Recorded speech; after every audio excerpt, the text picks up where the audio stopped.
It was late June 1982, at Reishu High School. Aiming for Todai, leading your life's path. Underneath a large red banner, the voice of the Todai, University of Tokyo, admissions counselor was clear and strong. Mr. Hoshino Shohei, congratulations on your admission to our university with an impressive score of 709. This acceptance letter is our first gift to you. On August 30th, at 8 a.m., a special car will pick you up and take you to Tokyo. Shohei Hoshino looked at the vibrant acceptance letter in his hand, his eyelashes feeling warm. Thank you very much, sensei. After thanking and bidding farewell to the counselor, he left the school, carrying the acceptance letter all the way home. Having been accepted into his dream university, the hard work of his 3 years in high school had yielded rich results. Shohei's heart was filled with joy as he passed by the military training base. He saw that tall, green-clad figure at that moment. Shizuka Fujiwara was sternly training new recruits. Order after order was given, and a gentle breeze blew by. Memories were gently stirred, and Shohei placed the acceptance letter into his navy blue backpack. 10 years ago, his parents had tragically passed away from overwork at their research posts when he was almost an orphan. It was 16-year-old Shizuka Fujiwara who extended a hand to him. Do you want to come with me? That come with me turned into 8 years. From then on, Shizuka Fujiwara became his nominal aunt. Shizuka brought him to the military family compound and personally raised him. In a society where everyone believed studying was useless, she insisted he pursue an education. She never deprived him materially. Whatever other students had, the most fashionable clothes, stationery, Western pastries, Shizuka would buy for him, and always more exquisite and beautiful than others. Everyone in the compound said that Shizuka Fujiwara's tenderness, hidden beneath her military uniform, was only shown to Shohei Hoshino. As youth blossomed, affection slowly grew with each passing day. He mustered the courage to confess his feelings to Shizuka. Shizuka-san, I like you. After I graduate, will you let me be your husband? I'll help you with your life and take good care of you. But that day, Shizuka Fujiwara, who had always doted on him, suddenly changed her expression. Shohei Hoshino, where have your manners and decency gone? Where have your studies gone? Shohei's eyes reddened. We aren't relatives, and we have no blood ties. Why can't it be? No means no. Go stand at attention. When you understand, it ends. Shizuka commanded sternly. After that, he stood at the compound gate for 6 hours, still stubborn and unyielding, until he lost his strength and fainted. When he woke up again, Shizuka Fujiwara's attitude had softened. Shohei, you're still young. You can't distinguish between love and dependence yet. We'll talk about it when you're older. Shohei's eyes lit up slightly, thinking Shizuka meant when he grew up. So after that day, he worked hard to improve himself, only to be worthy of her in the future. At that time, he was 18, and his aunt was 24. Everything felt just right. Therefore, a month ago, after his coming-of-age ceremony, he held a love letter, ready to confess to Shizuka again. To tell her that he had grown up. But as he passed under the banyan tree in the compound, he overheard her conversation with a comrade. Fujiwara-san, I'm so happy for you. You've finally waited for your husband to grow up. When are you planning to set the date with Mr. Kogiyama Chika? Next month. Shizuka Fujiwara's voice was faint, yet it felt like a sharp arrow, piercing Shohei's heart, leaving it riddled with holes. It turned out the person she was waiting to grow up wasn't him, but Chika Kogiyama. A new military doctor had arrived at the base this year. At that moment, Shohei felt that all the growth he had painstakingly achieved was as unreal as a fleeting dream. What are you doing here?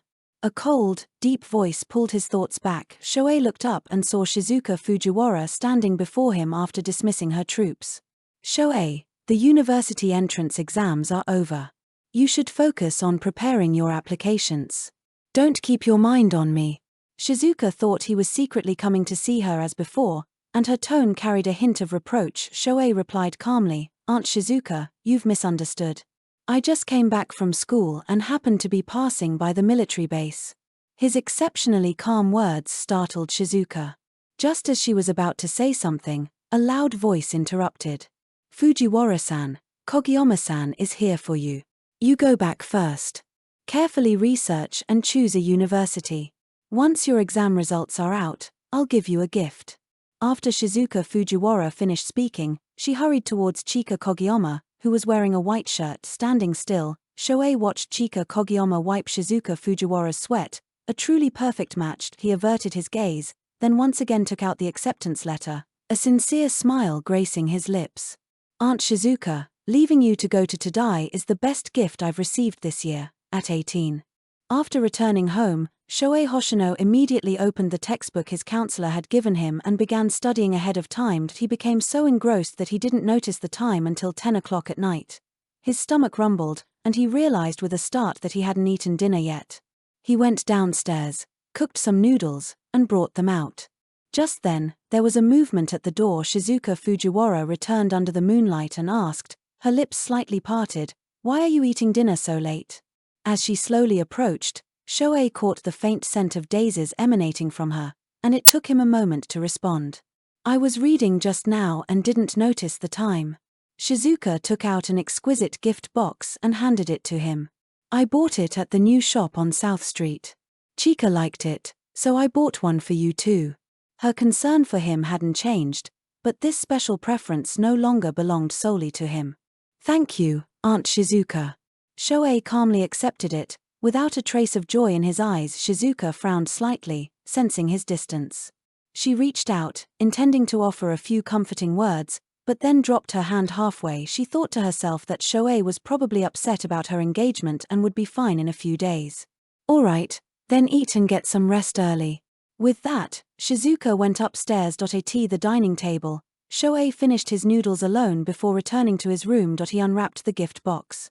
Inside was a fashionable wristwatch, which indeed suited his taste. In the past, when he received a gift, he would immediately pull Shizuka and try it on with her, but now, Shohei merely glanced at it and put it back in its original packaging. He walked to the side, opened a drawer, and took out a leather-bound notebook and a hero fountain pen. He dipped the pen and wrote, "June 30th, Auntie gave a trendy watch.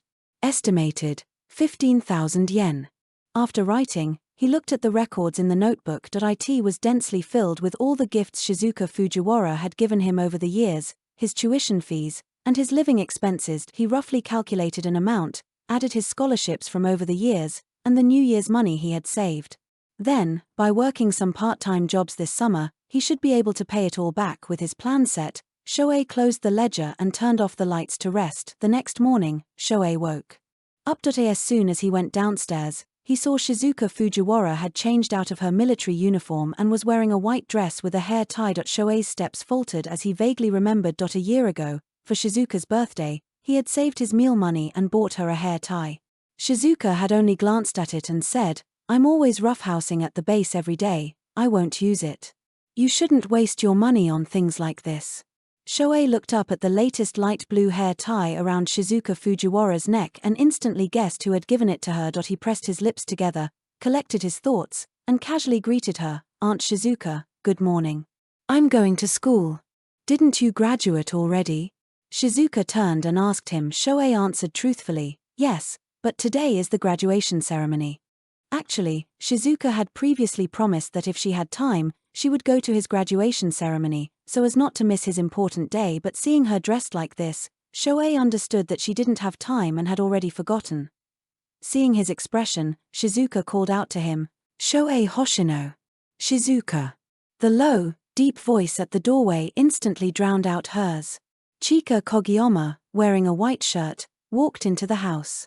Seeing Shohei changing his shoes by the door, he said with a gentle smile, "Shohei's here too."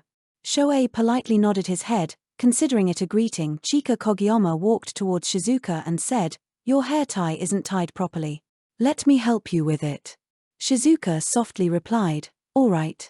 The intimacy between the two seemed particularly natural. Shohei quietly said, "Aunt Shizuka, you two chat. I'm going to school." Shizuka seemed to remember something and hurriedly replied, "Chika and I will try on our engagement ceremony outfits, then we'll rush to your graduation ceremony. It's fine if you don't come. You two enjoy yourselves. I'm not a child anymore, I can handle the graduation ceremony myself." Shohei's refusal caused a wave of irritation in Shizuka's heart. Chika Kogiyama, however, smiled and said, "That's right, Shizuka-san. Shohei has grown up, you have to learn to let go. Besides, our appointment with the tailor is almost due." Shizuka nodded upon hearing this, and the two walked past Shohei side by side. The jeep quickly started outside the compound and drove away. The military wife from next door, who had witnessed the entire scene, came out and offered comfort to Shohei, who was still standing in place. Shohei, don't overthink it. Even if your aunt gets married, you'll still be her nephew. That won't change. After a long while, Shohei smiled and said, yes, it won't change. Shizuka Fujiwara would only be his aunt from now on, with no other identity. Under a sky as clear as crystal, the graduation ceremony unfolded with a sense of wonder. The moment Shohei Hoshino stepped into the school, his friend, Kenji Hayashi, excitedly embraced him. Shohei, you're incredible. Accepted early by a Tadai counselor. But, you're going to Tokyo, over 300 kilometers from Reishu. Aren't you afraid your aunt might fall for someone else? Kenji was the only one who knew about his feelings for Shizuka Fujiwara and understood his intention to confess after graduation. Shohei, however, shook his head, smiling as he said, no, I'm not afraid. Because she already likes someone, and they're getting engaged. Huh? How could that be? In your first year of high school, when you had trouble sleeping in the dorm, your aunt drove all night after finishing her assignment just to bring you your bedsheets and comforter from home. In your second year, when you were sick and unwell, your aunt brought you meals 3 times a day and delicious food. Everyone saw her favoritism towards you. In your third year, when you were bullied by a boy from a neighboring school, your aunt didn't hesitate to step in and straighten out the school's atmosphere. She even guarded outside your dorm for several nights. Her feelings for you were so obvious. It was clear she was raising you to be her future husband. Kenji was incredulous, detailing Shizuka's devotion to Shohei over the years. Shohei's mind also replayed these memories. After a moment, he just smiled and responded, her favoritism towards me is true, but it has nothing to do with love. And there's nothing I can't let go of. Now, Tadai is my sole pursuit. Seeing him speak so calmly, Kenji said no more. The two made their way to the auditorium, took their graduation photos, and then parted ways. Shohei didn't rush home. He walked along every cobblestone path in the school campus. Those youthful years were the purest and most unforgettable. He walked to the school's pledge wall, where it was crowded with students. Soon, Shohei found his own writing among the screen full of chalk marks. Graduate soon, and win her heart soon. Her was his aunt, Shizuka Fujiwara. He had written this in his second year of high school.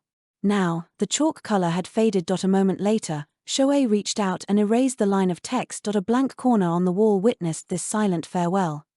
The sun gradually set in the west, and most of the people at school had left. Shohei walked out of the school gates, officially bidding farewell to his youth. In the evening, he returned home and found Chika Kogiyama there. Shizuka Fujiwara was in the kitchen, personally preparing dishes. Shohei nodded to Chika Kogiyama, put down his backpack, and was about to go to the kitchen to help when Chika pulled him back. Shohei, don't bother. Shizuka-san said she wanted to cook for me herself. The implication of his words was as if he were already the man of the house. Chika Kogiyama pulled Shohei to sit on the sofa and talked at length about his date with Shizuka that day. They had watched a movie in the new district, had cola and burgers at the old man's shop, and Shizuka had even kissed him.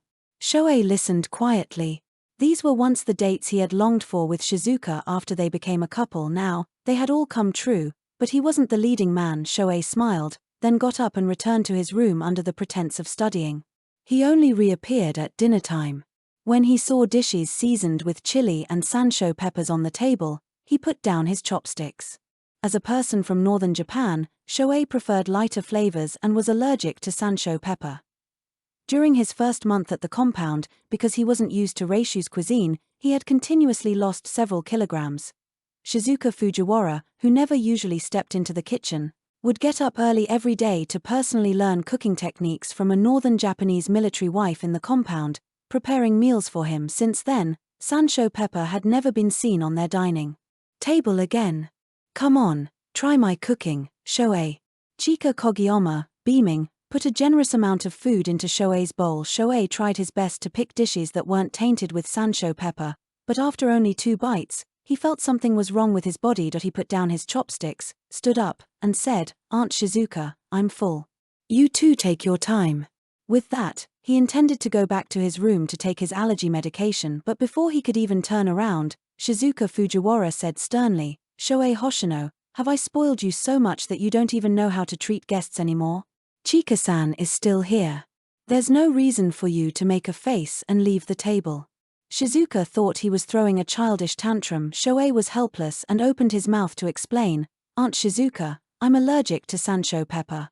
I can't eat these dishes you've made. Shizuka froze upon hearing this, then looked at his arm, where red rashes had already started to appear. Shizuka Fujiwara's brows gently furrowed. She instinctively stepped forward to check on his condition. Shohei Hoshino stood up before her. Aunt Shizuka, I'm going back to my room to take my medicine. With those words, he went upstairs. After taking his anti-allergy medicine, the effects began to kick in, and he dozed off for a bit. When he woke up again, there was no longer any activity downstairs. Presumably, Chika Kogiyama had already left. Shohei opened his room door, only to find Shizuka Fujiwara standing right outside his room. Their eyes met, and a hint of guilt flickered in hers. I'm sorry. It's been so long since I cooked, I forgot that you can't have sansho pepper. Shohei shook his head dismissively. It's fine. It's not serious. I'm much better after taking the medicine. He knew she hadn't done it on purpose, so he didn't take it to heart. The air fell silent, and neither of them spoke. Their atmosphere used to never be this awkward, as he always had so much he wanted to tell Shizuka. He would tell her all the trivial little things that happened at school. And Shizuka would patiently listen, remembering every detail he spoke. After a long while, Shizuka spoke again. All right, then get some rest early. With that, she returned to her own room. The following days, Chika Kogiyama came more and more frequently. Shohei didn't disturb them, trying to stay in his room and creating a study plan for his time at Todai. As the day of his departure drew nearer, Shohei packed his winter coat in advance and sent it to Tokyo. This day, he had just returned from the post office when he heard unfamiliar voices from inside the house. Chika, once you move in, this house really needs a good tidy up. Look at this black and white television, it's so old. And these flower pots, they take up too much space. Find a time to clear them out. What are these curtains? They're so worn out, and no one's changed them. It's just no good without a man to manage the house. Stepping inside, Shohei saw that the speaker was a middle-aged woman. Chika Kogiyama's face immediately lit up with a smile when he saw Shohei return. Shohei, this is my mother. Shizuka-san said we should all go out for dinner tonight to get to know each other better. Shohei politely greeted Chika's mother, then went back to his room. Is this the nephew who lives here for free at Shizuka-san's house? As expected, he has no manners. Look how big his room is. We can clear it out for your younger brother to live in. We can't let this outsider get a good deal. The room wasn't soundproof, and Shohei silently listened to their conversation, but he continued to organize his personal belongings. Indeed, this room would soon be cleared out. As dusk approached, Shizuka Fujiwara returned from the military base. Shohei Hoshino watched the three of them sitting together, laughing and talking as if they were a family. He averted his gaze but inadvertently spotted a string of broken blue wind chimes discarded in a dustpan. Those were the wind chimes he and Shizuka had made together when he was 15. They had gone to the beach, collecting seashells and conches every summer night. As the evening breeze blew, the clear ringing of the chimes would drift into his heart, along with Shizuka's gentle voice. Seeing the situation, Chika Kogiyama stepped forward to apologize. I'm so sorry, my mother accidentally knocked these wind chimes down and broke them just now. Let me compensate you. There's no need, it's just a small trinket. Before he could respond, Shizuka Fujiwara spoke first. Shohei looked up at Shizuka, his voice very faint. Yes, it's just a string of wind chimes. It's broken, so let's just leave it. He had no intention of taking it with him anyway. Now that it was broken, it saved him the trouble. Let all the memories end here. Shizuka Fujiwara noticed Shohei Hoshino's unusual calmness, and her brow furrowed slightly. In the past, Shohei had cherished those wind chimes. Each time he returned from school, the first thing he'd do was gently tap them, listening to the sound, like that of a conch. A sudden vexation welled up inside her. Shizuka-san, didn't we agree to go out to eat with my mother and me? Let's go. Chika Kogiyama pulled Shizuka towards the door, his other hand holding his mother's. As they headed out. At the doorway, Shizuka turned to look at Shohei, who was still standing in place, and asked, Aren't you coming? Shohei softly replied, I still have some books to read. You go ahead. Shizuka's lips pressed tightly together. She stared at him for a moment before responding. All right, then I'll have the restaurant pack you your favorite dish. Shohei nodded. Thank you, Aunt Shizuka. Hearing this, Shizuka frowned. When had he become so formal and polite with her? But before she could think more, Chika Kogiyama's urging voice came. Shizuka-san, hurry up, I'm hungry. Soon, the sound of the jeep starting up came from outside the compound. Shohei returned to his room and put away the joint photo of him and Shizuka from his bedside table. To be why now, most of his belongings were organized. Shohei didn't wait for Shizuka's packed food. He cooked his favorite wontons, showered, and then went to bed. The next day, when Shohei woke up, Shizuka Fujiwara's room was clean and empty. He pushed open his window and heard the chatter of the military wives in the compound. Our old Jong was called away by Fujiwara-san last night for an urgent mission. Who knows when he'll be back? The self-defense forces, protecting our homes and country for the people. While they're on missions, we just need to handle the logistics and wait patiently. Yes. The weather's nice today. I'll take out my husband's military coat to sun it. It'll be warmer to wear in winter. From their conversation, Shohei gathered that Shizuka had left for a mission. He looked at the calendar hanging on the wall, August 12th. It was close, only 18 more days. He was about to embark on a new path in life. Since Shizuka wasn't there, he could consider it an early adaptation to life without her. Shohei spent his days watering plants, buying study materials, reading at the library, and even made time to watch 2 of his favorite movies. He arranged his life methodically. During this time, Chika Kogiyama and his mother occasionally moved some things in. They replaced the curtains, coffee table, and vases in the house. The house was increasingly decorated like a festive wedding home, yet it also felt increasingly unfamiliar. One day, Chika's mother called workers over early in the morning to replace the old sofa in the house. Shohei intended to walk around them but was stopped by Chika's mother, who held his hand and asked with a smile, "Shohei, you're also at the age to get married. Are you seeing anyone?" "Not yet," Shohei said flatly, then withdrew his hand. He wasn't used to Chika's mother's sudden intimate contact, but Chika's mother continued to lean in and say, "Auntie has a relative's daughter. She's very pretty, and she's been studying and is still single. Should I introduce you?" Shohei gently and subtly refused. "No need, Auntie. I don't want to be in a relationship right now. I still want to go to university later. Why don't you understand what's good for you, child?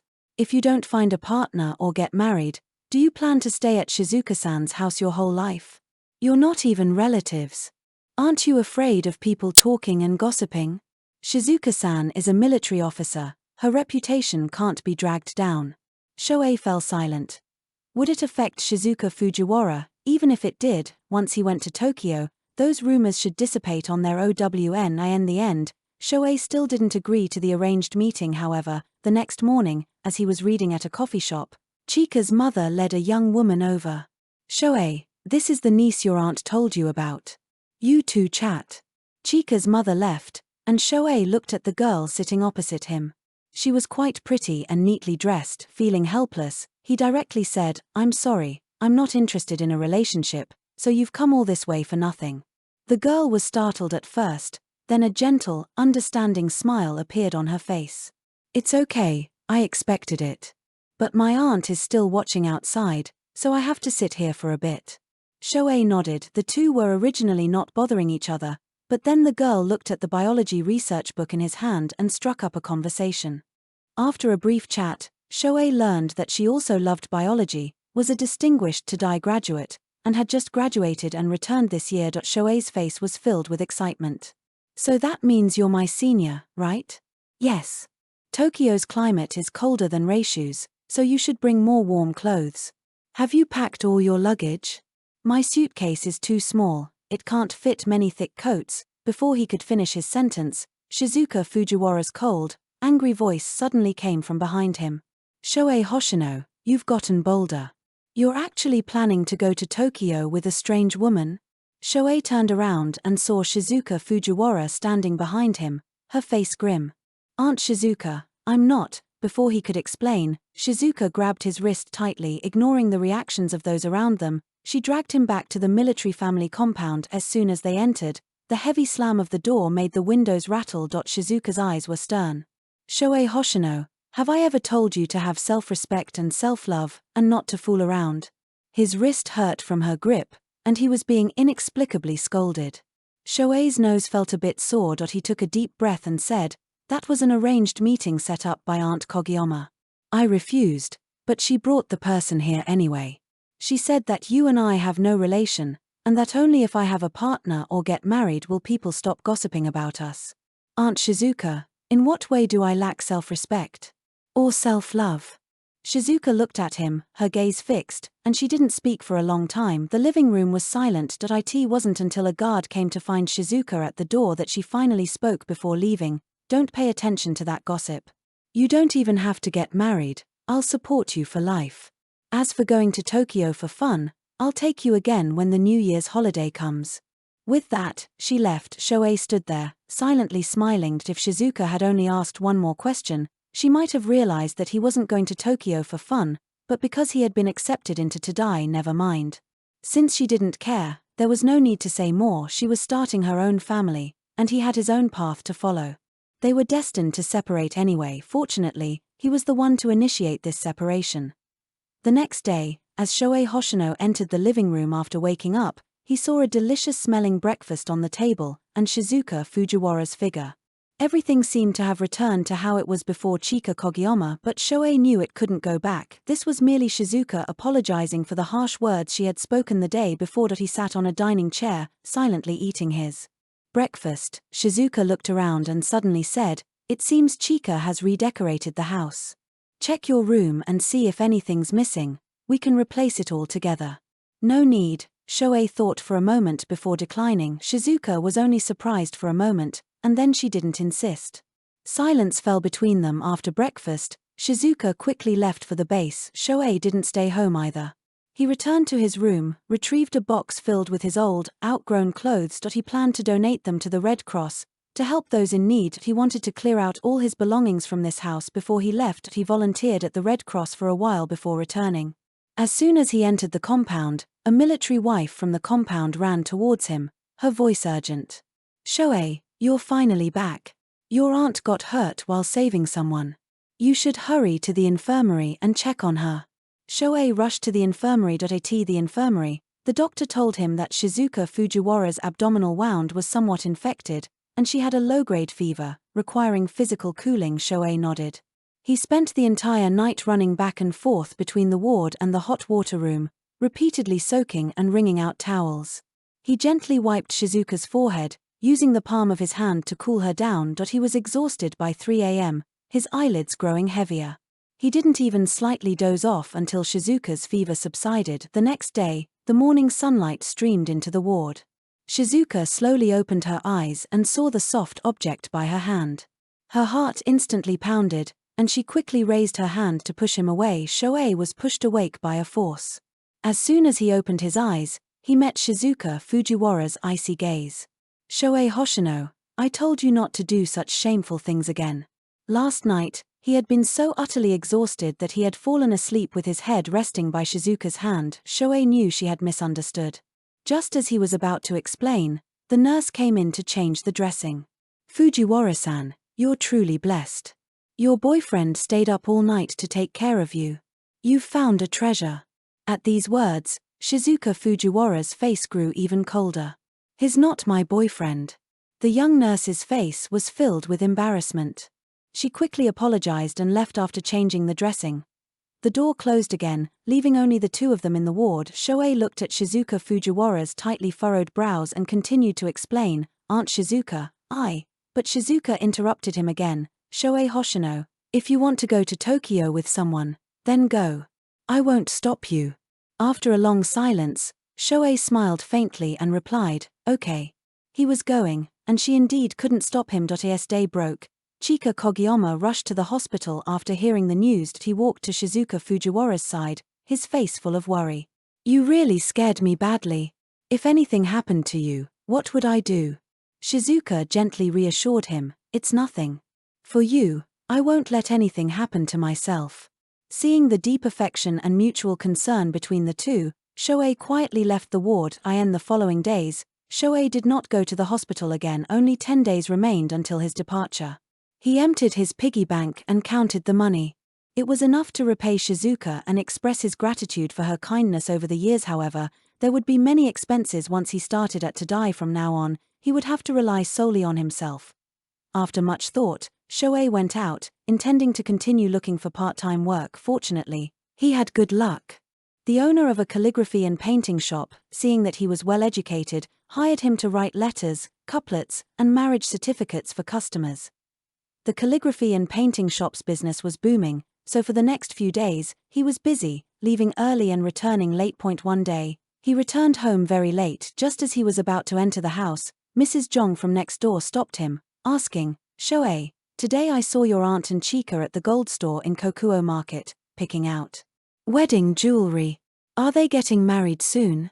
Tell me in advance so I can prepare my gift money."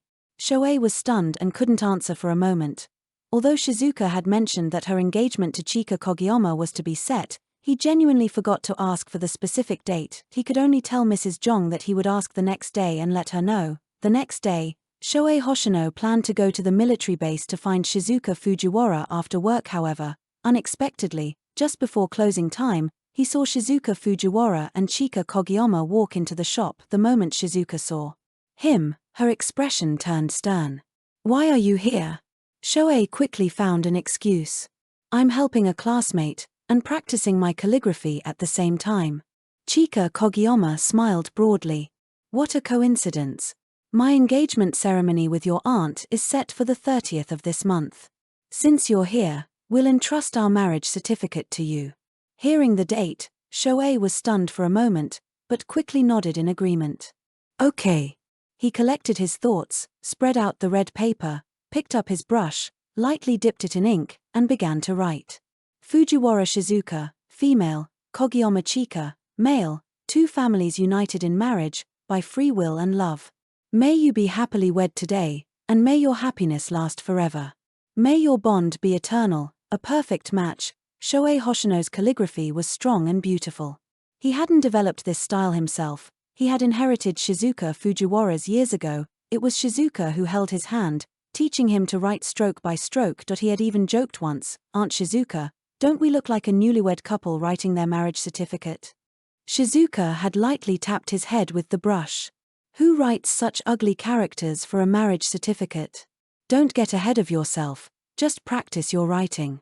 From then on, Shohei put a lot of effort into calligraphy, even imitating Shizuka's handwriting. Years of habit made his writing more and more similar to Shizuka's. He just never expected that when his writing was finally perfected, it would be to write a marriage certificate for Shizuka and someone else. As he finished writing the words "this certificate," Shohei put down his brush and said calmly, "It's done." Chika Kogiyama quickly leaned in to look. "Shizuka-san, look, Shohei wrote it wonderfully." Shizuka Fujiwara's gaze fell on the red silk, on the handwriting that was strikingly similar to her own. Her dark eyes gradually solidified, as if she was deep in thought. After a long while, she finally opened her mouth and said, "Yes, it's really good." Shohei quietly watched them, a smile on his face. As long as Aunt Shizuka likes it.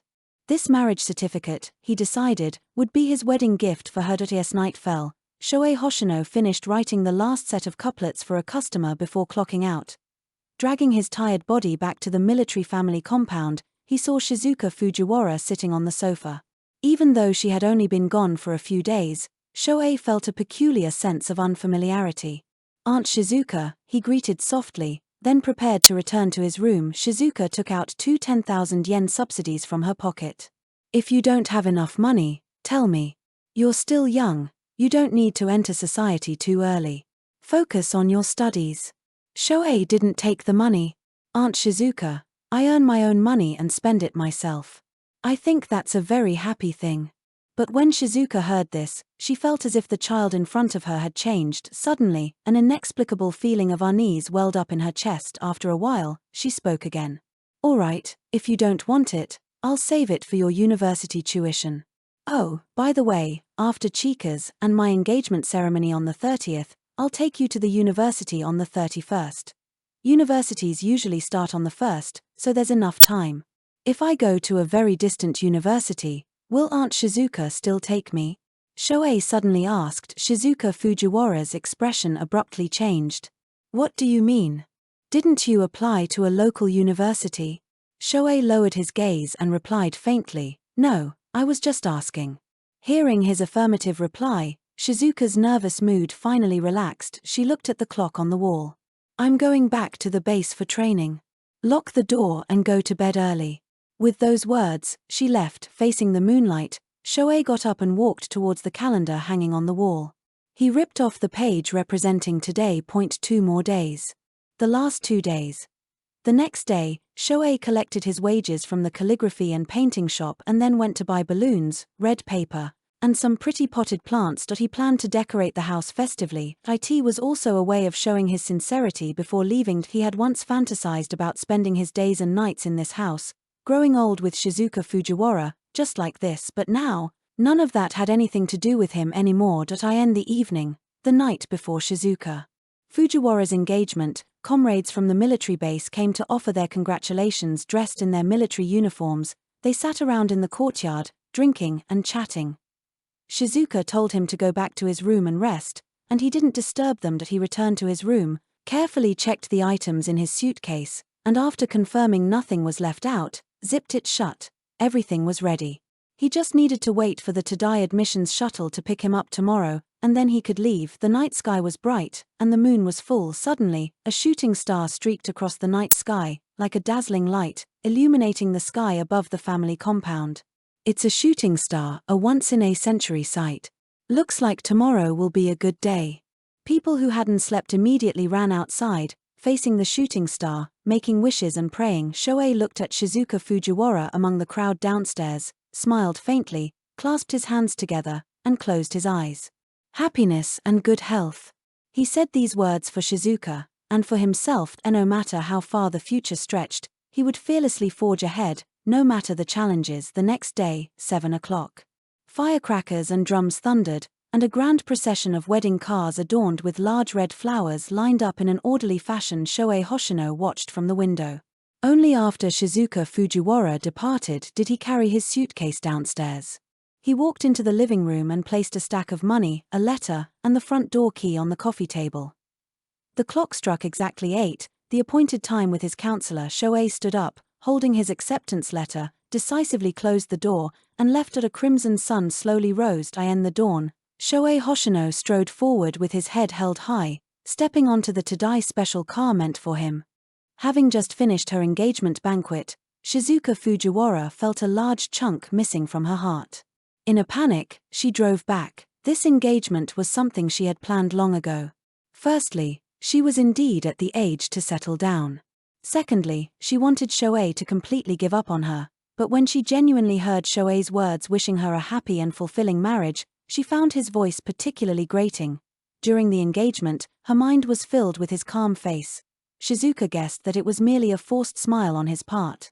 She thought he must be heartbroken to the extreme at this moment, perhaps secretly weeping alone in his room. Thinking of this, a pang of pity surged in Shizuka's heart, and she unconsciously pressed harder on the accelerator. She had to get back quickly. Passing by Kokuo Market, she got out of the car and bought some of Lee's pastries, which Shohei loved, and also some new stationery. These should make him feel a little better. Returning to the compound, many military wives jokingly called out, "Fujiwara-san, didn't you just get engaged today? How are you back so soon?" Shizuka didn't respond much. She simply offered a brief greeting and walked straight to her room. The room was still festively decorated, yet it somehow felt strangely desolate. Shizuka stood in front of Shohei's room door, hesitated for a moment, then spoke, "I bought you some of Lee's pastries. Come try them." Silence surrounded her. No one answered. After a long while, Shizuka asked again, "What do you want for dinner?" "I'll make it for you." Still, only silence. Shizuka placed the items on the living room coffee table and turned to the kitchen, preparing a table full of dishes Shohei loved. The kitchens in the compound were all open plan. Many neighbors smiled and said, "Fujiwara-san, you're back from your engagement today to cook for Shohei?" Shizuka paused her movements with the dishware. "He loves my cooking." Even she herself didn't notice the slight upturn of her lips as she said this. After everything was ready, there was still no movement from Shohei's room. Shizuka finally felt that something was amiss and quickly walked towards Shohei's room. Her hand barely touched the doorknob, and with hardly any force, the door opened. The room was empty. Not a soul inside. Shohei's desk, once covered with books, was now clear. In their place were some beautifully wrapped gifts. Shizuka recognized those gifts. They were all ones she had given him before she walked out, her gaze falling on a stack of money and a blue money pouch on the coffee table. She quickly walked over and opened it. Aunt Shizuka, I'm leaving. Thank you for taking care of me all these years. This is my upbringing fee, considering it repayment for your kindness. The mountains are high and the road is long, life is extensive. From now on, may we each be well. Left by Shohei Hoshino. Shizuka Fujiwara's hand gripping the letter paper turned white from the force. Her almond eyes instantly turned icy cold, and she spoke almost through gritted teeth. Shohei Hoshino, you've gotten bolder, daring to run away. The paper crackled in her hand. Shizuka's body radiated a fierce aura. With a grim face, she opened Shohei's wardrobe. It was empty. Bang! Shizuka slammed the wardrobe door shut. All signs indicated that Shohei had planned his escape long ago. Shizuka's anger even brought a smile to her face. Shohei's temper had become even more volatile. Did he think this would make her cancel the engagement? He'd even learned to scare her now. Shohei was raised by her own hands. Where did she think he could possibly go? When he had suffered enough and cried his way back, she would certainly punish him thoroughly. Teach him a lesson, to see if he'd ever dare to run off again. That night, Shizuka Fujiwara, with a grim face, poured all the meticulously prepared dishes down the drain. The next day, she made an identical table full of dishes. The third day, she replaced all the festive decorations in the room with other things. On the fourth day, she couldn't stand it anymore. She ran to every inn and lodging place in the entire city, but found nothing. In just 4 short days, Shizuka Fujiwara, usually so composed and reserved, became unusually anxious and irritable. She started to panic. Worried that Shohei Hoshino wasn't doing well outside, she began inquiring about his whereabouts everywhere. Several people who were good friends with Shohei were surprised when they heard the news. Fujiwara-san, there were so many people at your engagement that day, I didn't notice him. Speaking of which, a while ago I saw Shohei sending out big packages. I casually asked, and Shohei said he was sending clothes. When was this? Shizuka's voice was extremely rapid. It was quite a while ago, maybe half a month ago. Shizuka's heart pounded fiercely. Had Shohei planned to leave her so early? Suddenly, a military wife in the crowd seemed to remember something. Fujiwara-san, on your engagement day, there was a car outside the gate. The emblem looked like Tadai's. Could Shohei have left in that car? Hearing this, memories surged through Shizuka Fujiwara's mind. There was indeed a car that day. She hadn't looked closely at the time, only knowing that as the 2 cars passed each other, the window of that car went up. Now, she realized it was very likely Shohei raising it because he was afraid she'd see him. Whatever else the people around her were saying, Shizuka could no longer hear. She rushed to Shohei Hoshino's school as quickly as possible. Shohei's homeroom teacher was surprised by her inquiry. Didn't Shohei Hoshino tell you he got into Tadai? Although she had dimly suspected the answer, the moment it was completely confirmed, Shizuka Fujiwara's heart involuntarily trembled. She didn't know how she walked out of the school. Shizuka was very familiar with the school's paths. She had walked them countless times, picking him up and dropping him off over the years, but never before had this road felt so endless. Had she gone too far? So Shohei had truly flown away from her. Shizuka suppressed the dull ache in her chest and went to the train station to buy a ticket. Upon returning home, she immediately packed her luggage. Just then, her friend Ayumi Shinjo came over. Seeing her packing, Ayumi asked, "Did you find your nephew?" "Yes, he got into Tadai. I'm going to find him. He clearly said he would stay with me before, and now he dares to run off so far." Ayumi knew about Shizuka's listless state these past few days. Seeing her now, looking as if she had regained her vitality, Ayumi couldn't help but say, "Fujiwara-san, let me be fair. Shohei probably left because you were getting engaged. You're about to start a family, it's not really appropriate for him to stay with you." "What do you mean not appropriate? This will always be his home." Shizuka frowned, responding without a second thought. Ayumi patted her shoulder, reminding her, "Don't forget, you two aren't related by blood. And didn't you only see him as your nephew? Shouldn't a senior relative be happy when a child gets into Tadai?" These words struck Shizuka Fujiwara's heart like a heavy blow. A complex expression flashed across Shizuka's face. "Ayumi, knowing that those involved often can't see clearly while outsiders can, said earnestly, think carefully. Once you understand your own heart, then go look for him. With that, Ayumi left. Shizuka Fujiwara looked at the desolate house, feeling unfamiliar for the first time. That it used to be so warm. She looked carefully for a long while, only then realizing that many of the furniture pieces Shohei had personally arranged were gone. Shohei's beloved white curtains had been replaced with red ones. The vases they had painted together by hand were now made of porcelain. When the evening breeze blew, there was no longer the soft, beautiful sound of wind chimes. That night, Shizuka Fujiwara sat in the living room, deep in thought for a long time. At daybreak, she found her answer. She still decided to go find him. It wasn't until the moment Shohei Hoshino left her that she finally understood what those feelings she had desperately tried to forget, and dared not face, truly were. Shohei getting into Tadai filled her with immense pride and relief, but the thought of him being gone for 3 years caused a dull ache in her heart. She yearned to tell him her true feelings. As Shizuka Fujiwara walked into the compound, a dispatcher at the gate urgently called out, "Fujiwara-san, urgent telegram from headquarters. Something big has happened in Kawakita.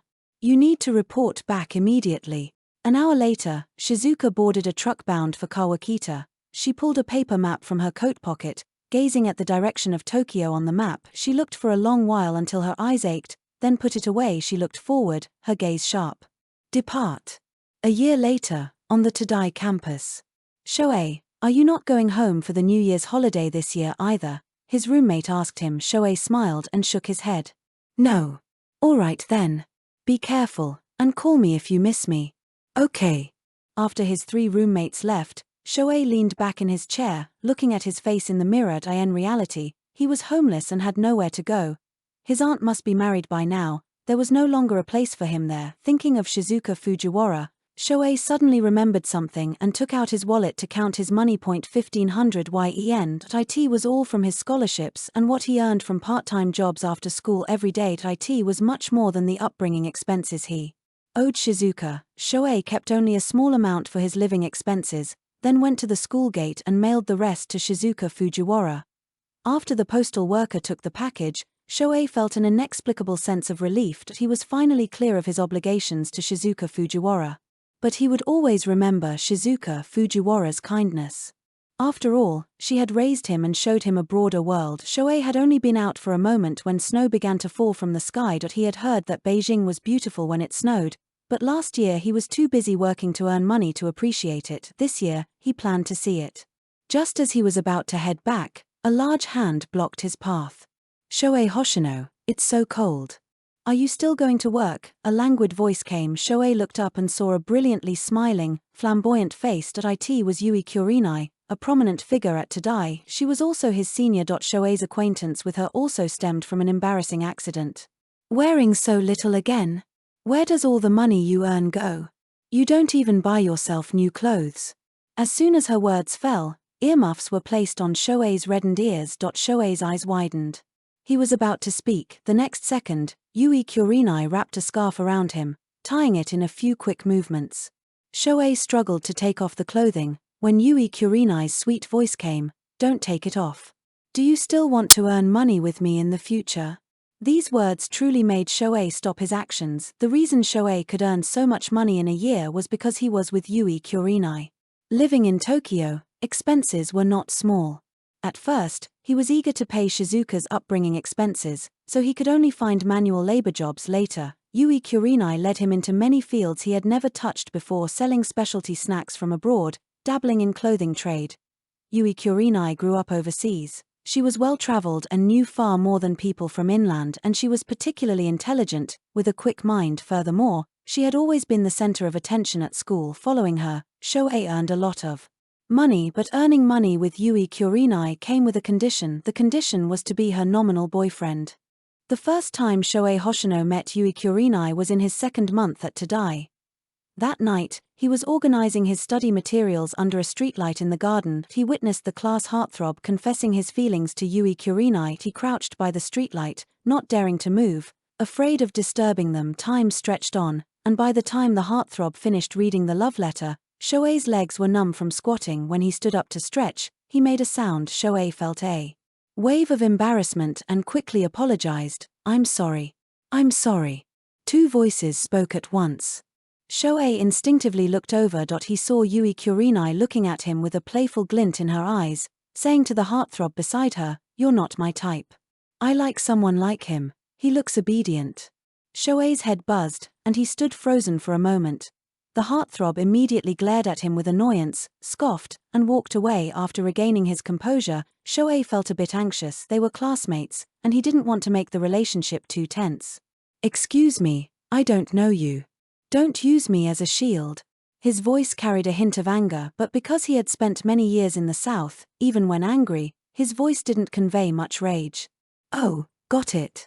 Sorry about that," Yui Kurenai replied nonchalantly. Such a direct and quick apology only made Shohei's anger fester in his chest, neither rising nor falling. Like a little red-eyed rabbit, he quickly gathered his books and ran off, considering it an unlucky night. After that day, Shohei truly became a target. The class heartthrob was very popular at school and was rumored to have family connections. Strange creatures would inexplicably appear in his desk, sometimes mice, sometimes frogs. He was terrified of these things and would scream out loud in class. The teacher for that class was notoriously strict at Tadai, detesting anyone who disrupted his lessons. Shohei saw the teacher glance at him. He had no choice but to endure the entire lesson.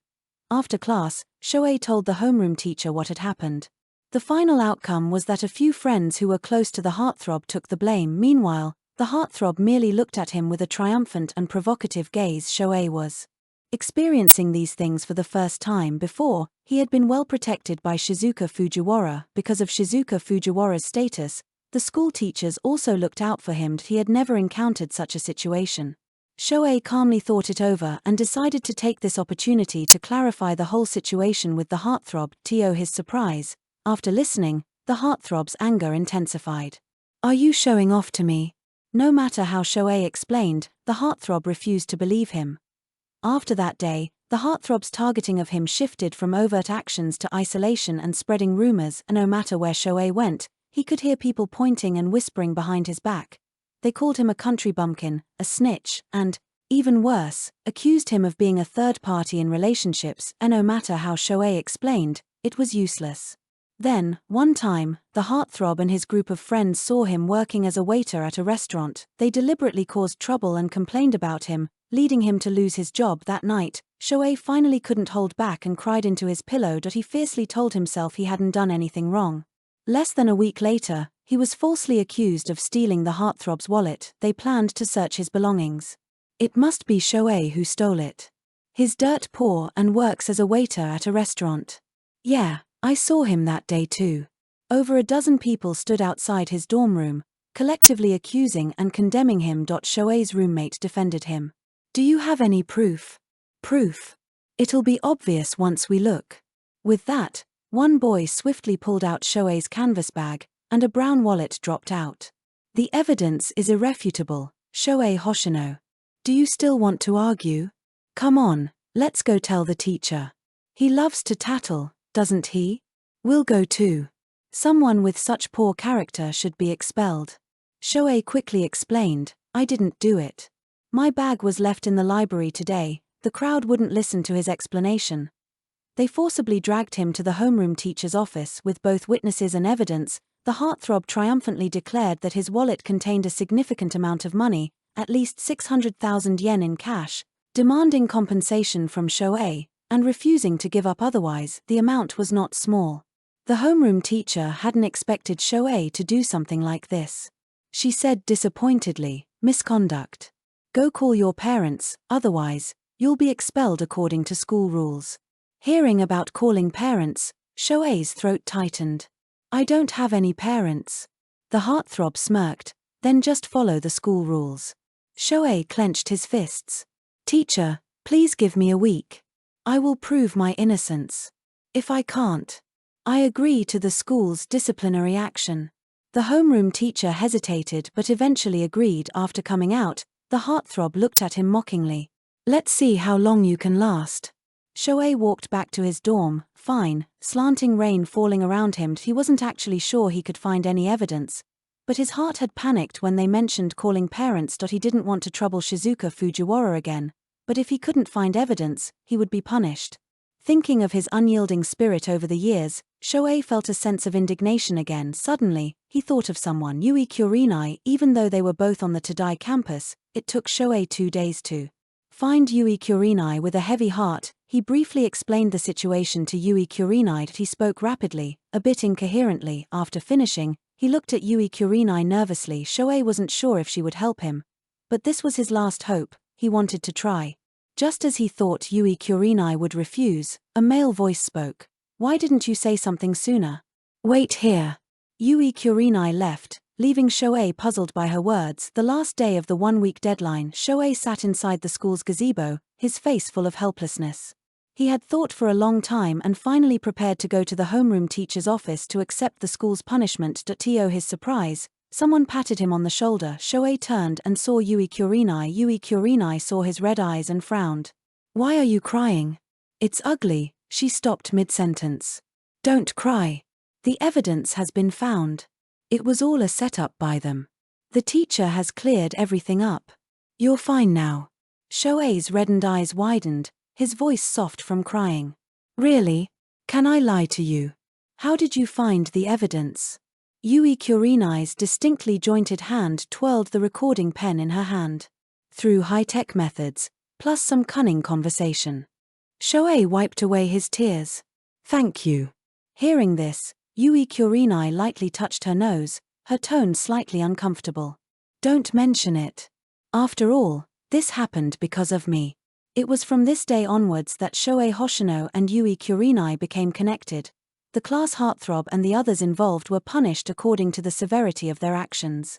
Their letters of apology were posted on the school's bulletin board, giving Shohei justice. In the time that followed, Shohei continued his usual life: study, work, dorm, like 3 points on a straight line. The only difference was that his encounters with Yui Kurenai became more frequent. He'd run into her several times a day around campus. Sometimes, he'd even encounter her when he was out working part-time. One day, he was moving heavy goods at a general store. Just as a heavy item was about to fall and hit him, Yui Kurenai reached out and helped him. "Thanks a lot." After the goods were properly arranged, Shohei expressed his gratitude. Yui Kurenai adjusted the crooked safety helmet on his head and softly said, "Which student works as hard as you? Are you short on money at home?" Shohei gave a small affirmative sound. He truly was short on money. Living in Tokyo was expensive. Even after factoring in study expenses and daily living costs, he still had to pay Shizuka Fujiwara for his upbringing. "You won't make big money doing manual labor. How about this? You work for me, and I'll help you earn money easily, okay? It'll be easy work, and you'll have more time for studying too." Yui Kurenai noticed his pale face was smudged with dust, making him look like a little cat. She suddenly spoke up. Yui Kurenai's last sentence was extremely tempting to Shohei. He hesitated for a moment, then cautiously asked, "What kind of easy work? Is it legitimate?"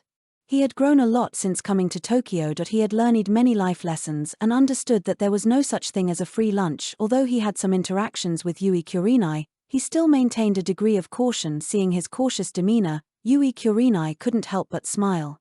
"What are you thinking? We're from the same school. If anything happens to you, I can't run away either. Are you in or not?" Shohei still hesitated. "Are there any conditions?"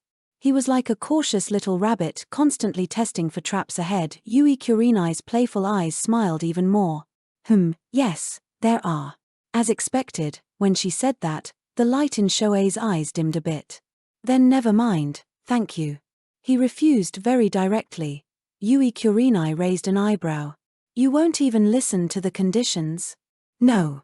Yui Kurenai chuckled. "The condition is to be my nominal boyfriend, to help me fend off those admirers. How does that sound? Not too much to ask, right? If you're still not sure, you can try it for 1 day. I guarantee I can help you earn a month's worth of your current wages in just 1 day." Shohei pursed his lips, thought for a few seconds, then agreed. "All right, I'll try it for 1 day, just to see." And so, Yui Kurenai led him into areas he had never ventured into before. He gradually came to understand Yui Kurenai as well. He learned that she was someone who appeared aloof on the outside but was actually kind-hearted yet stubborn. This was his first time interacting so closely with a female other than Shizuka Fujiwara. It was a different feeling. Why are you so spaced out? Say something. Yui Kurenai's voice pulled Shohei back to reality. Shohei collected his wandering thoughts and snapped back. Why didn't you go back either? Didn't want to, Yui Kurenai replied quickly. Are you going to work again? Yui Kurenai asked once more. Shohei answered truthfully, no, I want to explore Tokyo and see the sights. Yui Kurenai breathed a sigh of relief, having thought he was so desperate he'd work even during the new year. Perfect, I don't have anything to do either. Let's go together. And so, Yui Kurenai led him to visit many tourist attractions. Shohei, who had expected a lonely and desolate new year, felt a sudden warmth. Snowflakes fell continuously. Shohei and Yui Kurenai walked side by side through the alley, leaving a trail of footprints, one deep, one shallow, in the snow. Then, a sound. A pair of leather women's military boots stepped onto the existing footprints in the snow. Shizuka Fujiwara's tall figure stood before the gates of Tadai. After going to Kawakita, she had barely had any days off. Her visit to Tokyo this time was also due to a mission. After completing the mission, her superiors had specifically granted them permission to spend the new year here. Shizuka Fujiwara headed straight for Tadai. She wanted to see Shohei Hoshino. Even knowing the chances of meeting him were minuscule, she still wanted to try. She hadn't seen him in a year. She wondered how he was doing, if he was taking good care of himself. Had he lost weight? That boy was truly heartless. He didn't even send a single letter. Over the years, she had asked many people to inquire about him. Because the Kawakita region had very high confidentiality, she had only recently seen a letter. It said that Shohei Hoshino was performing excellently at school and had received many awards this year. For New Year's, he hadn't come home again. Where would he be celebrating? Shizuka Fujiwara stood at the gates of Tadai. Snowflakes fell softly onto her hair. She was oblivious, her gaze fixed on the entrance, afraid of missing even a second. She didn't know how long passed, but her hair gradually became covered with snowflakes. Looking white from a distance, she appeared somewhat desolate in the pure white snow. Tadai's already on holiday. Don't wait anymore. Ayumi Shinjo's voice came from behind her. Ayumi had come to find her for New Year's Eve dinner. After waiting and waiting without seeing her, he knew she must have come here. He, like Shizuka Fujiwara, had been transferred to Kawakita. Through their daily interactions, this good friend of hers had finally realized his own feelings. Unfortunately, the child she had raised had run away. Shizuka's gaze remained fixed on the entrance as she asked Ayumi beside her, "Did you find your cousin?" Ayumi waved his hand. "No, I didn't find her.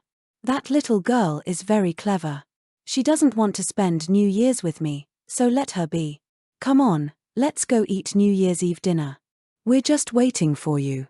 As Shizuka left, she looked back once more. Ayumi couldn't help but tease, "Captain Fujiwara, do you know what you look like right now?" "What?" Shizuka's voice was cold. "Like a husband watching stone whose husband has run off and is yearning for him to return." On the other side, Shohei Hoshino and Yui Kurenai walked breathlessly down the street. How was it? Was skiing exciting? Shohei's nose was bright red from the cold, but his face showed uncontrollable excitement. "Yeah, I've never done it before." His voice was light and cheerful, still immersed in the joy from moments ago. He had never experienced skiing before. "Then next time, I'll take you boating. It's even more exciting." Yui Kurenai smiled, seeing his happy grin. "Okay." Shohei nodded, his eyes full of anticipation and happiness. After spending more time with Yui Kurenai, he also became more talkative. "Yui Kurenai, how do you know how to do everything? You're amazing." "Just average, I guess," Yui Kurenai said modestly, but her heart was bursting with joy.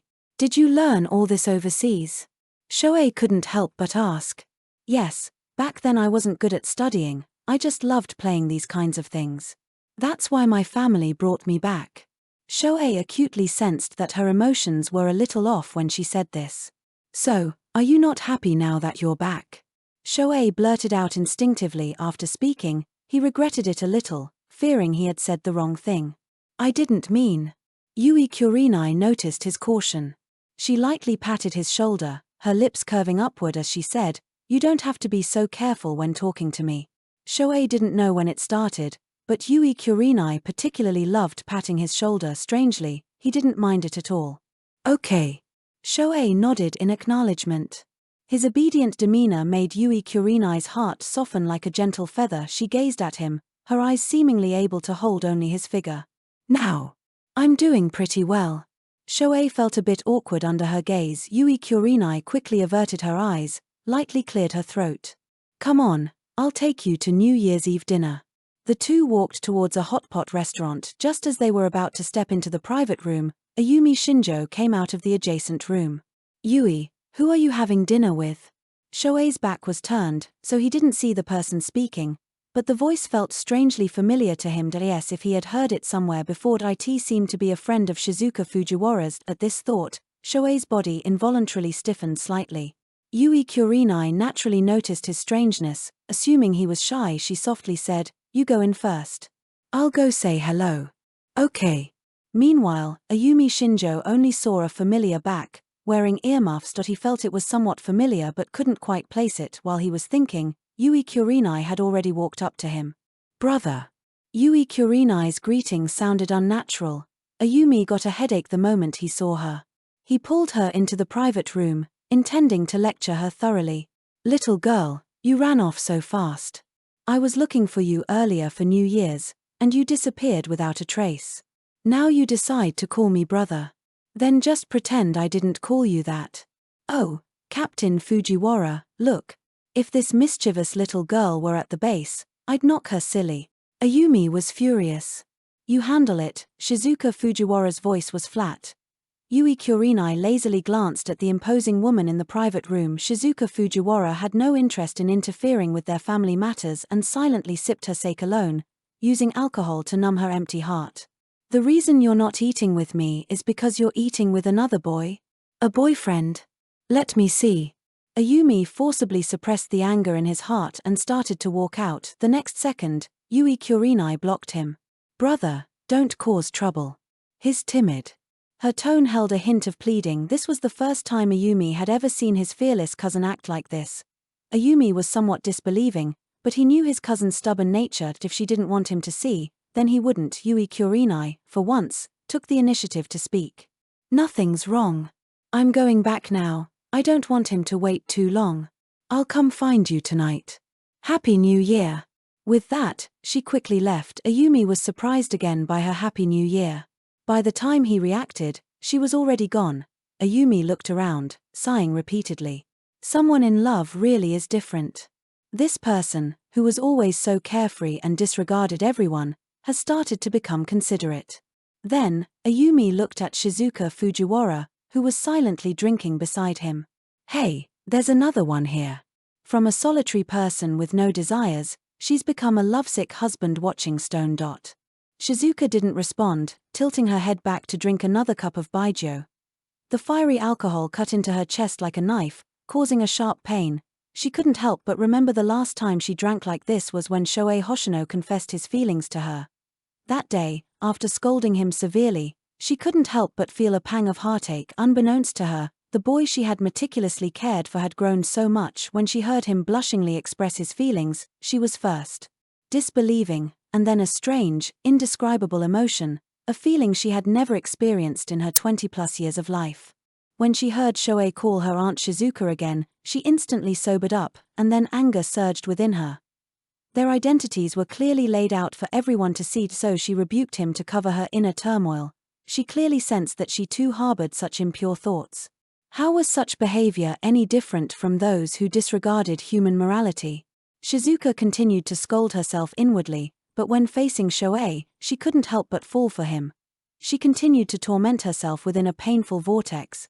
Their identities and ages felt like shackles, binding them. He was still young.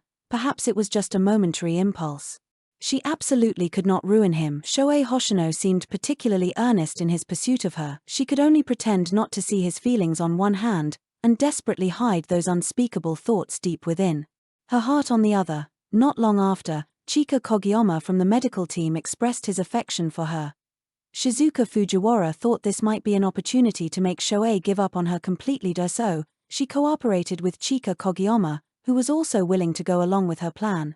Everything proceeded as she had planned. That boy indeed gave up, but she regretted it. The clinking of glasses pulled Shizuka Fujiwara back to reality. Ayumi Shinjo, seeing her like this, felt helpless and drank with her. You've become like this after only a year apart. If Shohei gets married to someone else, won't you go crazy? As soon as Ayumi finished speaking, he felt a chilling aura spread. Seeing Shizuka Fujiwara's gaze pierce him like a knife, he immediately changed his tune. Hey, I was just talking nonsense. Shohei likes you so much, he definitely won't run off with anyone else. You've only been apart for a year. Just explain things clearly to Shohei. If he knows your feelings, he'll definitely be overjoyed and overwhelmed. He'll definitely marry you as his wife someday, Ayumi quickly added as a remedy. Shizuka Fujiwara just listened, feeling a bit unconfident that it was true that only a year had passed but they had never been in contact. Could things really go back to how they were before? Ayumi Shinjo said many more things to reassure Shizuka Fujiwara. As he was speaking, Ayumi seemed to remember something and suddenly said, speaking of which, my cousin is at the same school as Shohei, the one from earlier. I forgot to ask earlier, but I'll ask her when I go back tonight. Hearing this, Shizuka Fujiwara immediately looked at him, her voice flat. Okay, thank you. Ayumi Shinjo was a bit speechless. Had she only heard that one sentence out of all he had said tonight?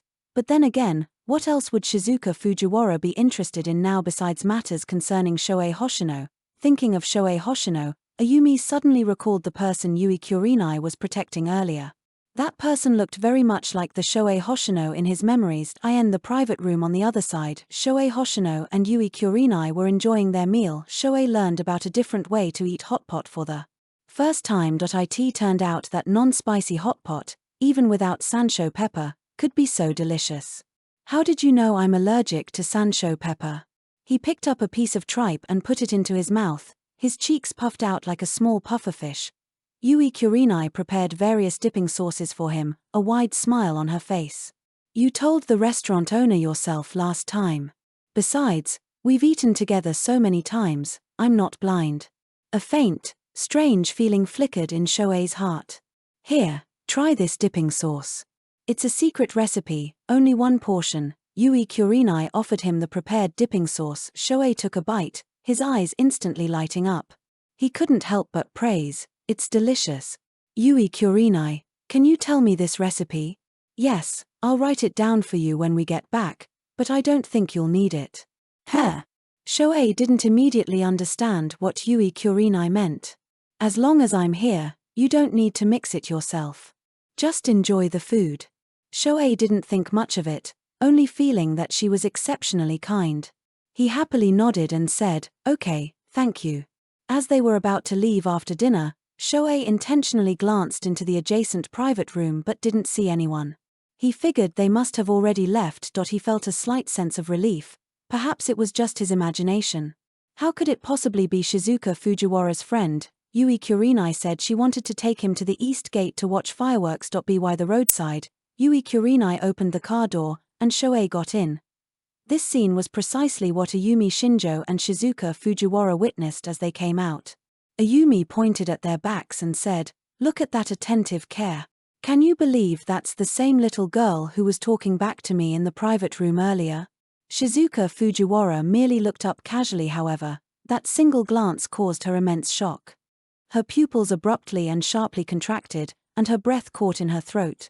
Shizuka Fujiwara had only vaguely glimpsed a profile, but that profile was strikingly similar to Shohei Hoshino's. Her mind roared, and she stood frozen on the spot. Before she could even collect herself, the roar of a car sounded, and it sped away. The cold wind whistled, as if everything that had just happened was merely one of the countless dreams she had dreamt on her hard cot over the past year. Shizuka Fujiwara, in an instant, rushed out recklessly, Shohei! Shohei! Ayumi Shinjo looked left and right. Where was any trace of Shohei? In that brief moment, Shizuka Fujiwara stumbled and rushed out. Cars streamed past on the roadside. Ayumi was startled and quickly chased after her. Captain Fujiwara, you've had too much to drink. Ayumi had drunk little and quickly caught up to her. You saw wrong. Shizuka Fujiwara, her face dark, pushed his hand away and continued to pursue. I didn't see wrong. That's Shohei with your sister. Hearing this, Ayumi Shinjo's temples throbbed. That's my cousin's boyfriend. He might just look a bit similar. You drank so much tonight, you definitely saw wrong. Come on, let's go back. Although Ayumi also thought there was a slight resemblance, it probably wasn't him. Besides, If it were Shohei and he heard your voice, how could he have no reaction at all? You definitely saw wrong. Ayumi continued to comfort her, but Shizuka Fujiwara insisted it was him and wanted to follow and find them. Left with no choice, Ayumi found a taxi driver and went with Shizuka Fujiwara to search. Bang pop, fireworks shot straight into the sky, brilliantly blooming in the night, transforming into countless stars that illuminated Shohei Hoshino's surprised and excited face. Shohei couldn't help but tug on Yui Kurenai's arm. Yui Kurenai, look, this one flower changed into 6 different patterns. He had never seen so many dazzling fireworks before in Reishu. The entire sky was filled with them, like a painting from overseas. Yui Kurenai didn't look at the fireworks but at his smiling face, her lips curving upward. It's beautiful. Are these sky-filling fireworks only available during New Year's? I just got back too, so I'm not sure. I'll tell you once I confirm. Shohei gazed at the sky intently. Okay. Seeing how much he liked them, Yui Kurenai asked him, do you want to capture the fireworks from this day? Shohei said without hesitation, yes. Wait here for me for an hour. Don't leave. With that, Yui Kurenai quickly ran out of the crowd. Yui Kurenai ran to over a dozen photography shops, and finally only a small, private shop was still open, but they weren't open for business today. Yui Kurenai paid several times the usual fee, and the old master finally agreed to lend her the equipment for an hour, neither long nor short. Yui Kurenai called out to Shohei Hoshino in the crowd, Shohei Hoshino. Under the sky full of fireworks, Shohei turned and saw a valiant young woman waving energetically at him. Click. Shohei Hoshino and the sky full of fireworks were frozen in time. A trace of surprise flashed across Shohei's face, even though he knew Yui Kurenai was intelligent, but he didn't expect her to actually be able to do it. Yui Kurenai took several photos of him. Finally, Yui Kurenai asked him, let's take one together. Okay. As they took the photo, Yui Kurenai stood very close to him. She slowly turned her head to look at Shohei Hoshino, her gaze soft.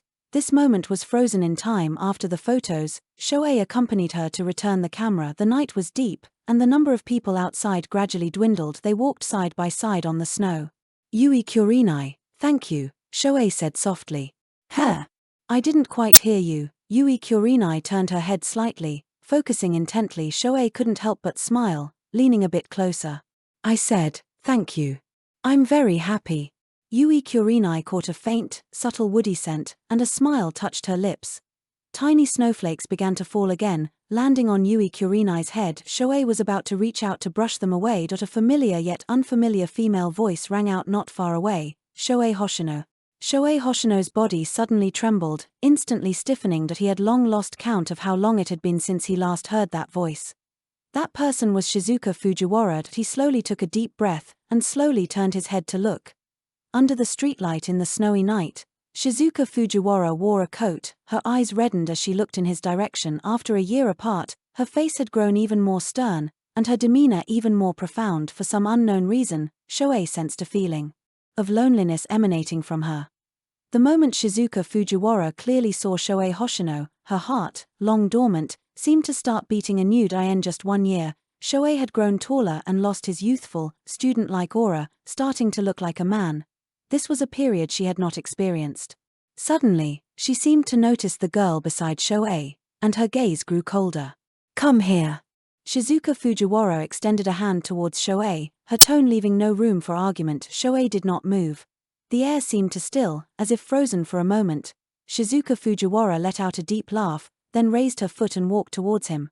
She approached step by step, her dark eyes fixed on him, afraid he would disappear again. As she drew closer, Shizuka Fujiwara's heart pounded violently. Compared to her agitation, Shohei's expression was calm. Shizuka Fujiwara came closer and closer, until only a few steps remained. Yui Kurenai stepped in front of Shohei, with clear vigilance. Shizuka Fujiwara also gave Yui Kurenai a cold glance. Their gazes met in the air, creating a palpable tension. Shohei felt something was wrong and spoke up first. Long time no see, Captain Fujiwara. Is something wrong? Hearing this, Shizuka Fujiwara immediately looked at him. What did you call me? Captain Fujiwara, Shohei repeated. You've gotten bolder, not even calling me Aunt Shizuka anymore. Shizuka Fujiwara let out a faint laugh, but her eyes were very cold. Shohei pursed his lips, not knowing what to say. Yui Kurenai, standing beside him, frowned, a little unsure of the relationship between Shohei and this woman. But she saw that Shohei was uncomfortable. "Madam, you're scaring him." Shizuka Fujiwara didn't look at her, her gaze fixed on Shohei, her voice icy. "I'm scaring you." Seeing that she seemed to be looking for trouble, Shohei didn't intend to stay. He said to Yui Kurenai beside him, "Let's go." With that, he turned to leave, but his arm was suddenly grabbed. "Wait, what do you want to do to your boyfriend?" Yui Kurenai reacted first and also grabbed Shohei's arm, pulling him behind her. Shizuka Fujiwara looked at the person who had always been under her protection, now standing behind another girl.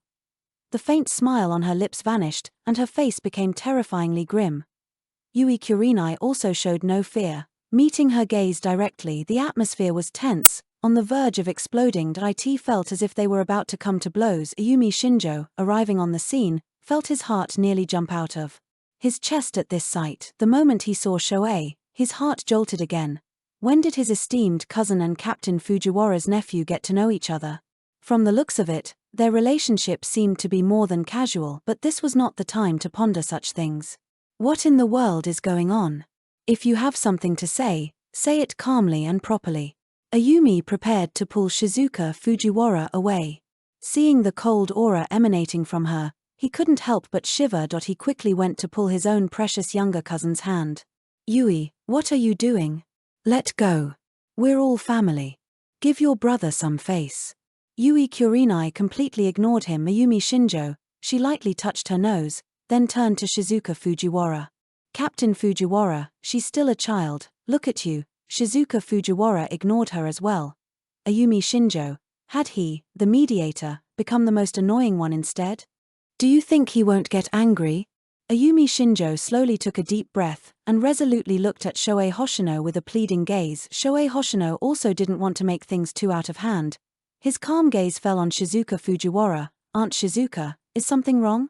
At that address of Aunt Shizuka, Ayumi's heart felt a little more at ease. Ayumi quickly patted his sister's hand. "Hurry up and let go. This is Shohei's aunt." Yui Kurenai's playful eyes narrowed slightly, her gaze flickering back and forth between Shohei Hoshino and Shizuka Fujiwara. She finally concluded, "They don't look alike at all." This remark nearly made Ayumi Shinjo spit out a mouthful of old blood.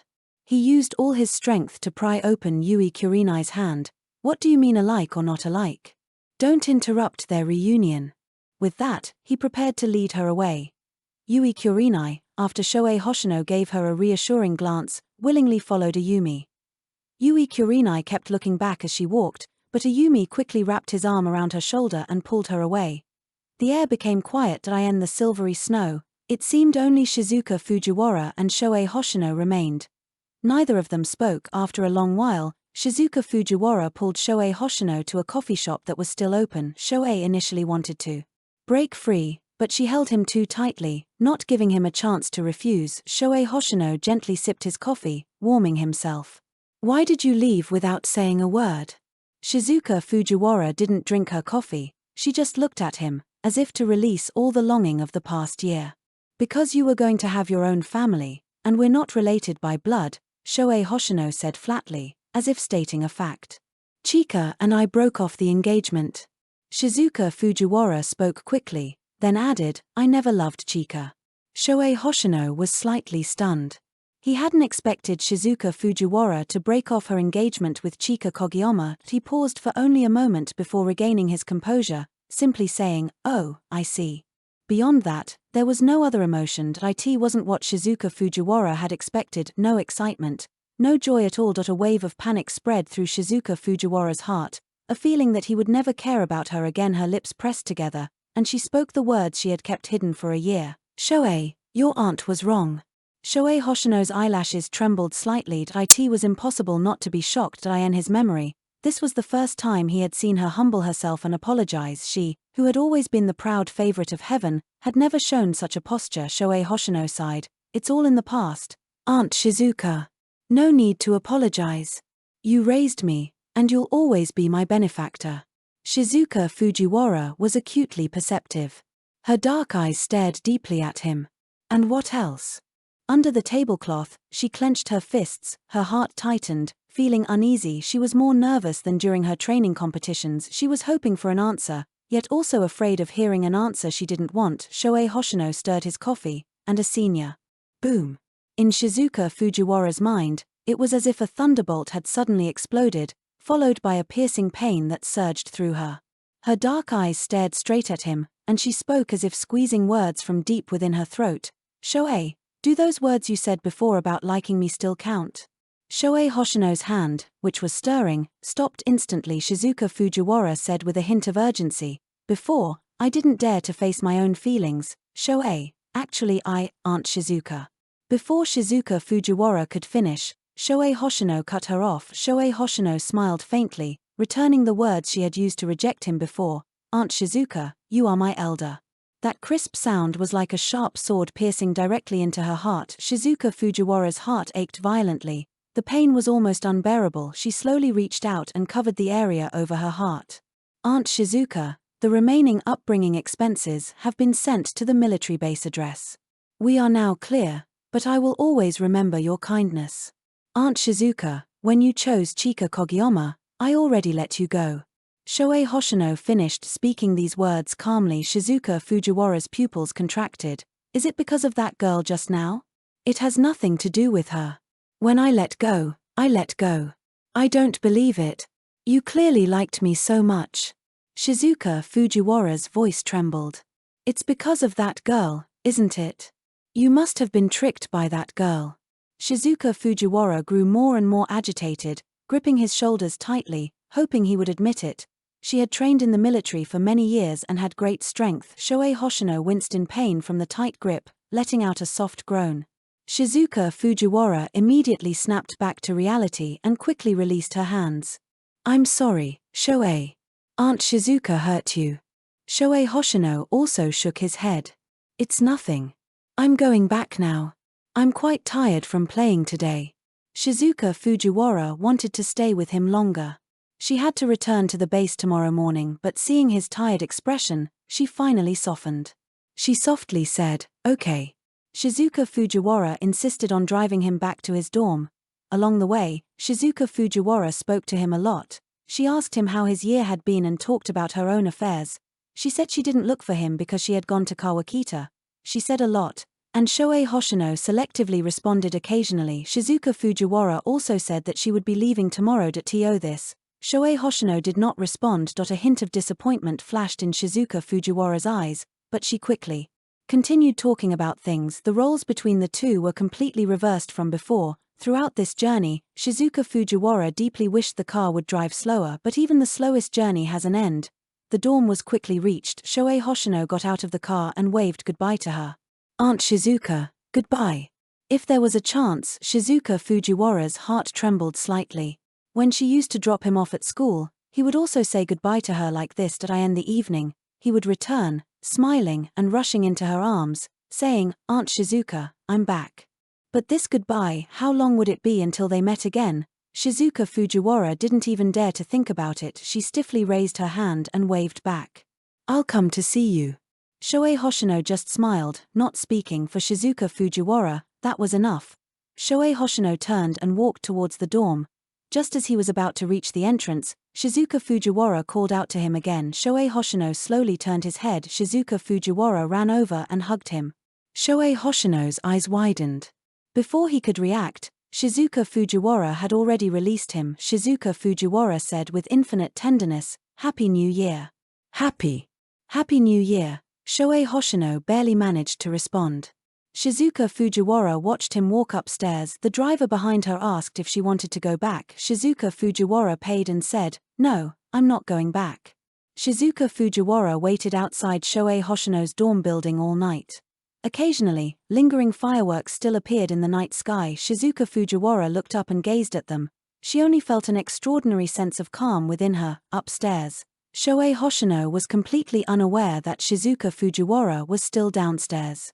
As he changed his clothes, two bulging red envelopes with rabbit covers slipped out of his pocket. Shohei Hoshino froze for a long time before picking up the red envelopes. They had been placed there by Shizuka Fujiwara when she hugged him earlier. 2 years had passed since he and Shizuka Fujiwara parted ways until this year. Every New Year's Eve, Shizuka Fujiwara would give him otoshidama, New Year's money. The amount she gave each time was quite substantial. The red envelopes were always bulging. All the red envelopes received by others in the compound combined still didn't amount to as much as his doso. The others then turned their attention to the red envelope paper, claiming that their mother's unique red envelope paper couldn't be bought for any amount of money. At that time, Shohei Hoshino was young and ignorant, so he grumbled that he wanted some too, but Shizuka Fujiwara was busy with military training every day and simply had no time for such things because he kept wanting them. Shizuka Fujiwara went to a military wife and bought some designs for him. Shohei Hoshino happily held the beautiful red envelope patterns and ran to his friends to show off, saying, "I have some too." But it was quickly discovered that they were the same as someone else's. His friends laughed and jeered. "Shohei Hoshino is lying. His are the same as Kiki's. Kiki's mom made them." Putting on airs. Shohei Hoshino is an unloved wild child. No one makes them for him. Unloved wild child. Unloved wild child. Come on, let's not play with him anymore. Shohei Hoshino tightly clutched the red envelope paper, standing still in a daze, his eyes red from crying. "Who dares to speak nonsense again? Just try it." An angry, scolding female voice rang out. "It's the poker-faced demon. Run." The children in the compound feared nothing except Shizuka Fujiwara. As soon as they saw her, they scattered like birds and beasts. But this time, Shizuka Fujiwara strode over in a few steps, casually grabbing the collars of the children who had been bullying Shohei Hoshino the most severely. She demanded that they apologize to Shohei Hoshino. The children were already terrified and crying loudly, quickly apologizing through their tears. However, Shizuka Fujiwara also made one of the children call all their own children over to apologize to Shohei Hoshino. "Sorry, Shohei Hoshino, we shouldn't have called you a wild child. Sorry, Shohei Hoshino, if anyone dares to bully him again, I'll tell your parents, and all of you will be punished. Understand?" Shizuka Fujiwara's voice was icy, scaring the children until they trembled. They wiped their tears and snot, nodding frantically. After apologizing, in less than half a second, the children had vanished, leaving only the aggrieved and sobbing Shohei Hoshino. From bullying Shohei Hoshino to a collective apology, less than an hour had passed. Crying won't solve problems. Shizuka Fujiwara crouched down, gently wiping away the remaining tears from his eyes with her calloused fingertips. "Next time you encounter a situation where many people are bullying you alone, don't be afraid. Resist bravely. The more you're afraid, the more they'll bully you. You're a man. You need to learn to boldly fight back. Your aunt will support you. Got it?" Shohei Hoshino, his eyes teary, nodded vigorously. Shizuka Fujiwara patted him and led him back. "Tell me what happened." She walked very slowly, matching Shohei Hoshino's pace. "They said I was lying, that my paper cutting wasn't unique, that I was a wild child, and no one would make paper cutting designs for me." Shizuka Fujiwara inquired which red envelope paper cutting design he was referring to. He briefly responded with a Shizuka Fujiwara asked him again what design he liked. Shohei Hoshino replied that it was a rabbit, the kind with 2 long ears. As he spoke, Shohei Hoshino even put his hands beside his ears, mimicking the shape. He looked utterly adorable. A hint of a gentle smile appeared on Shizuka Fujiwara's stern face. She softly said, "Understood." The orange-yellow sunset shone on them, radiating warmth. The 2 figures on the ground, one tall and one short, clung closely together, as if they would never be separated. Shohei Hoshino originally thought Shizuka Fujiwara was just casually asking, merely to amuse him. However, on a certain night later, after finishing his homework, he passed the living room and saw Shizuka Fujiwara sitting at the table. The table was covered with red paper cuttings. Many of the paper cuttings looked like rabbits. But not exactly the same. Shizuka Fujiwara held a pen and paper, drawing rabbits. She seemed to be dissatisfied with how she drew them. No matter what, Shizuka Fujiwara frowned, quietly cursed under her breath, and muttered, "Why is this harder than some training?" Just as she finished speaking, she turned to grab some red paper and saw Shohei Hoshino behind her. Shohei Hoshino asked her, "Aunt Shizuka, what did you mean by that just now?" He hadn't understood. A trace of awkwardness flashed across Shizuka Fujiwara's face. She cleared her throat. "It wasn't anything good. Just pretend you didn't hear it. Don't learn it." "Oh." Shohei Hoshino nodded obediently. He picked up a red paper cutting and voiced his confusion. Aunt Shizuka, are you cutting a rabbit? Doesn't it look like one? Shohei Hoshino wouldn't dare say it didn't look like one, so he quickly said, it does. Then you pick. Which one do you like? Shohei Hoshino leaned closer, carefully selecting. This one's ears are asymmetrical. This one's eyes aren't big enough. This rabbit's face is too fat.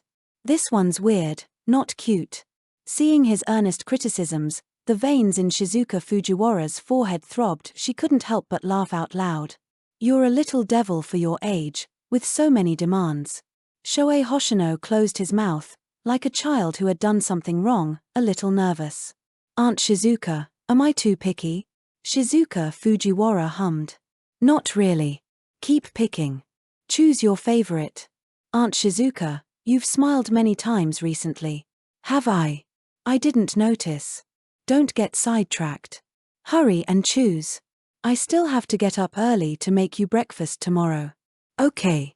As he kept choosing, Shohei Hoshino saw Shizuka Fujiwara's shadow projected on the wall, illuminated by the dim light. He felt playful. He used his hands to make a rabbit ear shape beside her two ears.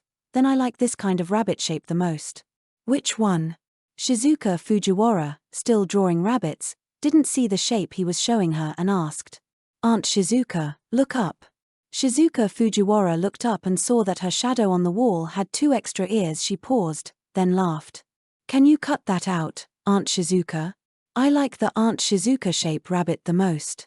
Can you do it? A hint of helplessness flickered in Shizuka Fujiwara's heart, but she still said gently, yes, I can. Shohei Hoshino was extremely satisfied, his bright eyes wide. He got a little bolder, making two ears on his own head as well. Then I want a rabbit in my shape too, okay? Yes, you can. Then can I have one in our shape, me and you, side by side? The veins on Shizuka Fujiwara's forehead began to throb again. He was really treating her like a professional. However, what she said aloud was, yes. Shohei Hoshino continued to select other rabbit shapes, but then suddenly found it tedious again. Aunt Shizuka, can you sing? No, Shizuka Fujiwara replied quickly. But the military wife next door said her husband, Captain Lee, can sing. I really want to hear it. I've never heard Aunt Shizuka sing before. I really want to hear it. Shizuka Fujiwara felt a headache coming on. Had she spoiled him too much? His demands were getting higher and higher. Then, Shizuka Fujiwara recalled the songs she had recently heard her military comrades sing, but they said these were love songs, meant to be sung to one's husband in the future. Shizuka Fujiwara looked at Shohei Hoshino with a hint of hesitation. He still looked so innocent and adorable, as if he understood nothing. She gently coughed twice and hummed a tune. You ask how deep I love you, how much I love you, my heart is unwavering, my heart is unwavering. The moon represents my heart. Her mellow, low voice, accompanied by the tinkling of wind chimes at the door, floated into Shohei Hoshino's heart later. Every year before New Year's, Shohei Hoshino and Shizuka Fujiwara would sit at the living room table, cutting out rabbit shapes. The rabbit shapes Shizuka Fujiwara cut evolved from barely recognizable rabbits to vibrant, lifelike creations. His thoughts returned to the present. Shohei Hoshino held the red envelopes with the rabbit covers. His palms felt hot. He put the red envelopes down. Suddenly, he lost his sleepiness. He leaned against the dorm door, gazing at the moon in the sky, wondering what he was thinking about. Downstairs, Shizuka Fujiwara also gazed at the moon, recalling the past. Her voice was much lower, and she awkwardly hummed the love song she had sung to him that year. Unfortunately, her voice was too soft, and Shohei Hoshino upstairs didn't hear it. Shohei Hoshino also didn't look downstairs, unaware that Shizuka Fujiwara was still waiting for him. The next day, at Tokyo train station, Ayumi Shinjo was startled when he saw Shizuka Fujiwara. What did you do last night? Shizuka Fujiwara hadn't slept all night. Her eyes were bloodshot, and her face was haggard. Shizuka Fujiwara didn't respond, only calmly said, let's go.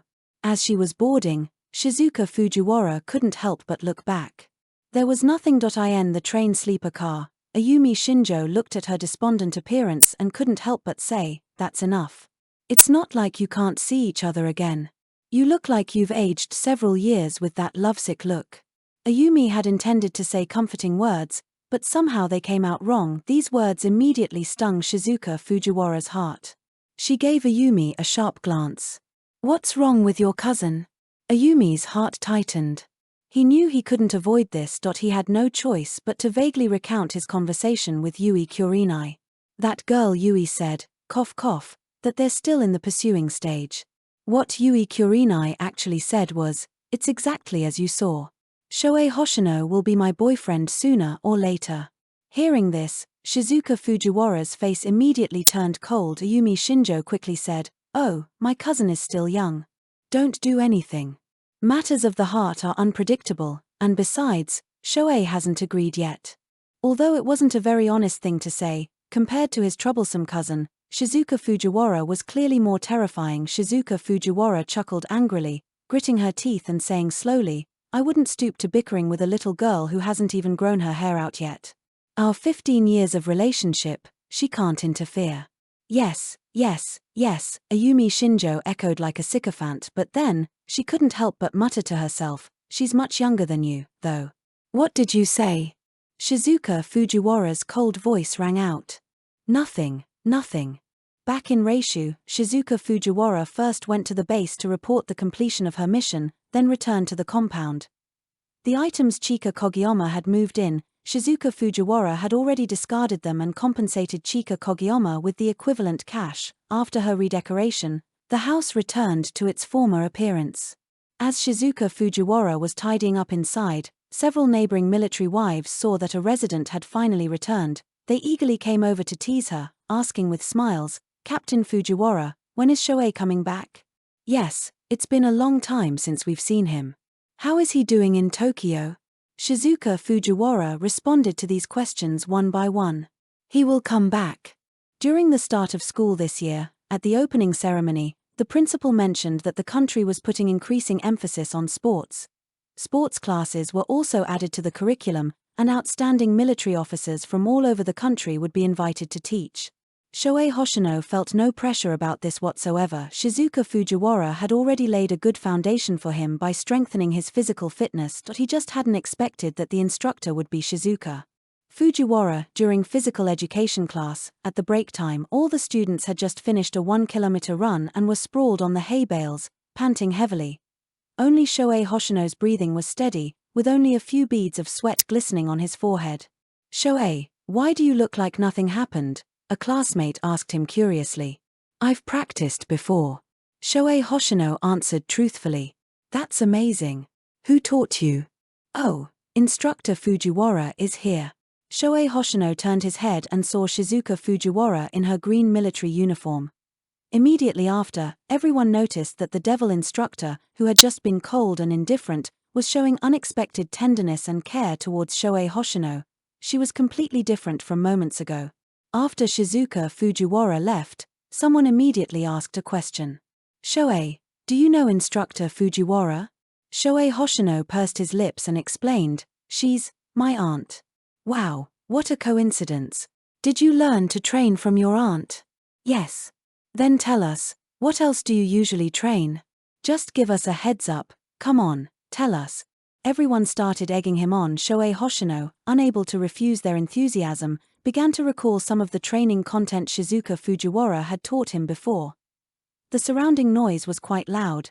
Shizuka Fujiwara could hear it, her gaze fixed on Shohei Hoshino, filled with tenderness. He remembered things from before so clearly. After evening self-study, as Shohei Hoshino walked out of the teaching building, he ran into Shizuka Fujiwara again. The two walked side by side on the school track. A period of silence. Shizuka Fujiwara spoke first. "I have something for you."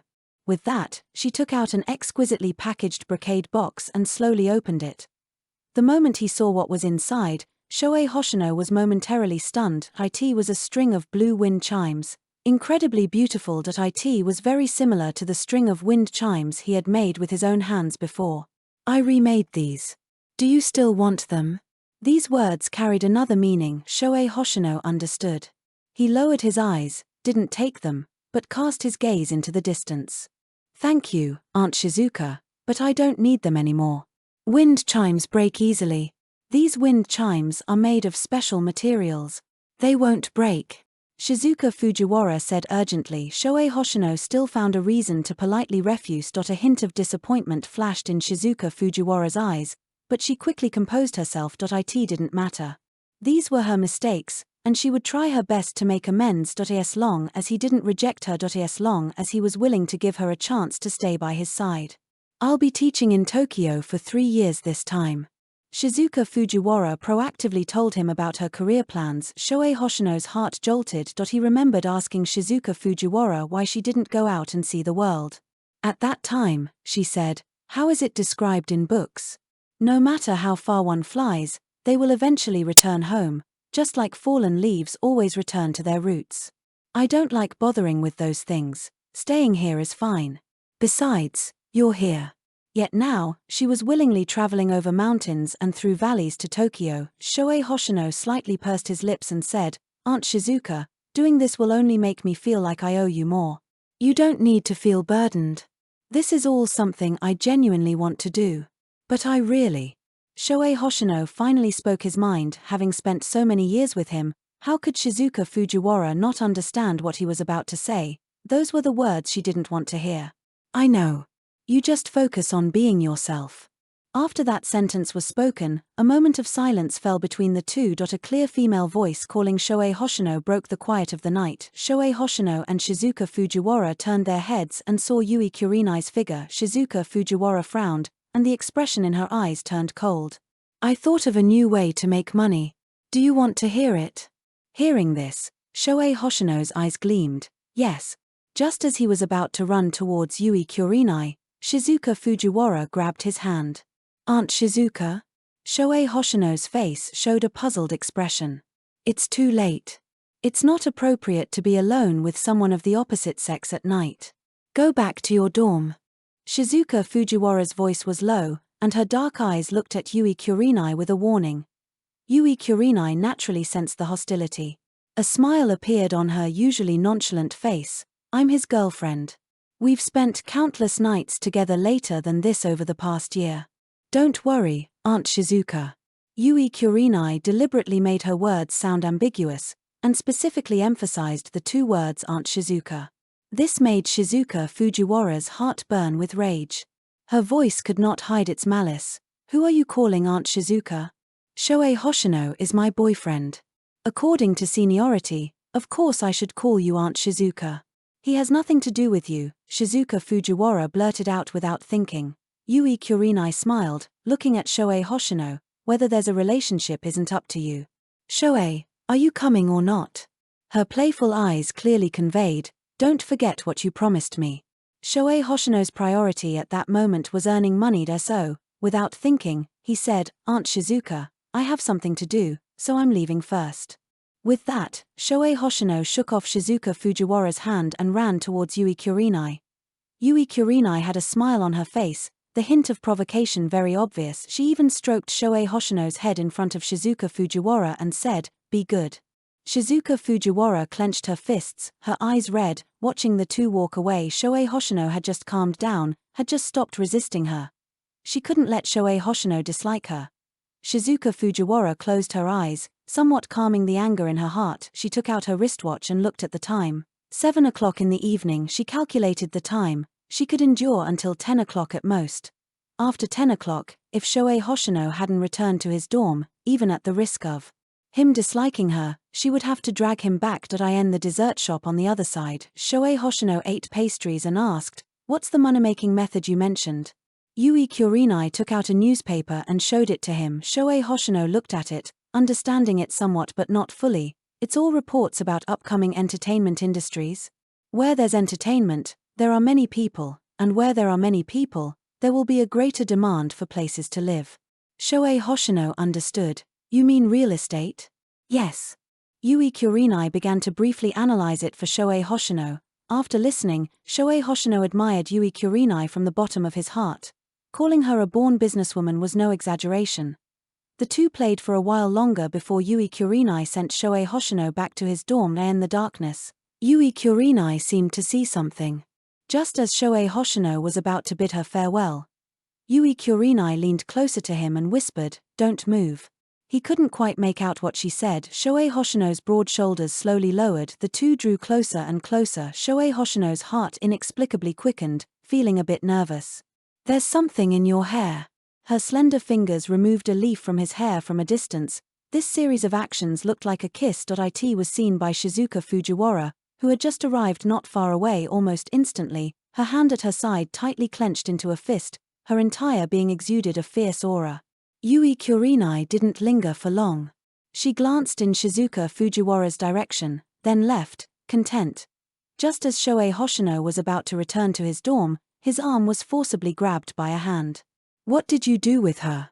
The moment Shohei Hoshino turned around, he saw Shizuka Fujiwara, her face dark and gloomy. Shizuka Fujiwara's dark eyes scrutinized him thoroughly, from head to toe. Seeing that he was no different, she finally felt relieved. She was relieved, but Shohei Hoshino felt uneasy. Her tone just now couldn't help but remind him of the past. "Have you looked enough, Aunt Shizuka? Are you going to say I'm too young to be in a relationship again, right?" Shohei Hoshino's tone grew cold. "No, it's that you can't what? Not love and respect myself. Is it a bad influence?" "That's not what I mean, Shohei." Shizuka Fujiwara's heart tightened. The words she had once spoken were now boomerangs, striking back at her. Shohei Hoshino looked directly at her, calmly. "I'm no longer that child who used to follow you, anxious about every little thing. Even if I truly did something, it has nothing to do with you anymore." With that, Shohei Hoshino forcefully shook off her hand and walked away with large strides. Shizuka Fujiwara watched his retreating figure, her heart feeling as if a hole had been burned through it. In the private room, Shizuka Fujiwara and Ayumi Shinjo were drinking sake. Ayumi Shinjo, seeing her silently drinking, couldn't help but advise, "You need to learn to be flexible. Let me give you an idea. You need to make him feel bad for you." Shizuka Fujiwara directly interrupted him. "Your relationship with that girl isn't ordinary." Ayumi Shinjo laughed angrily. "What, afraid I'll betray you?"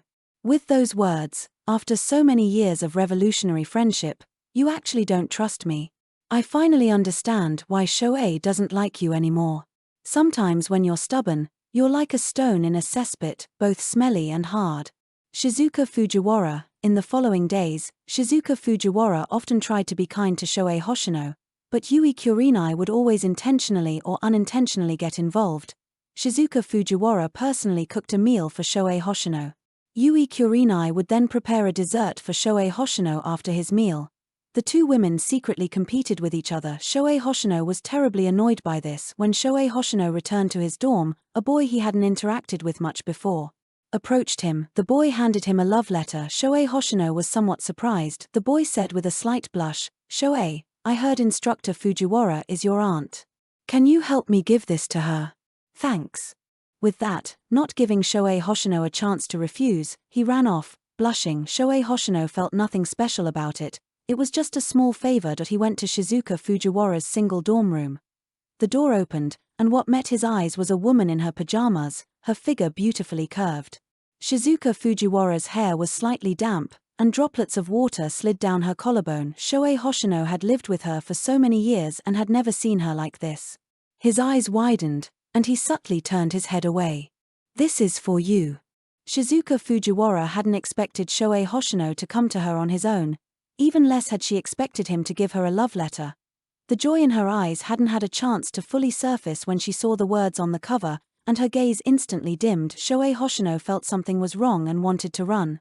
But he was pulled into the room by Shizuka Fujiwara. "What is this?" Her voice was low and husky, her gaze fixed on Shohei Hoshino. Shohei Hoshino felt a little flustered. "I don't know. Open it and you'll see.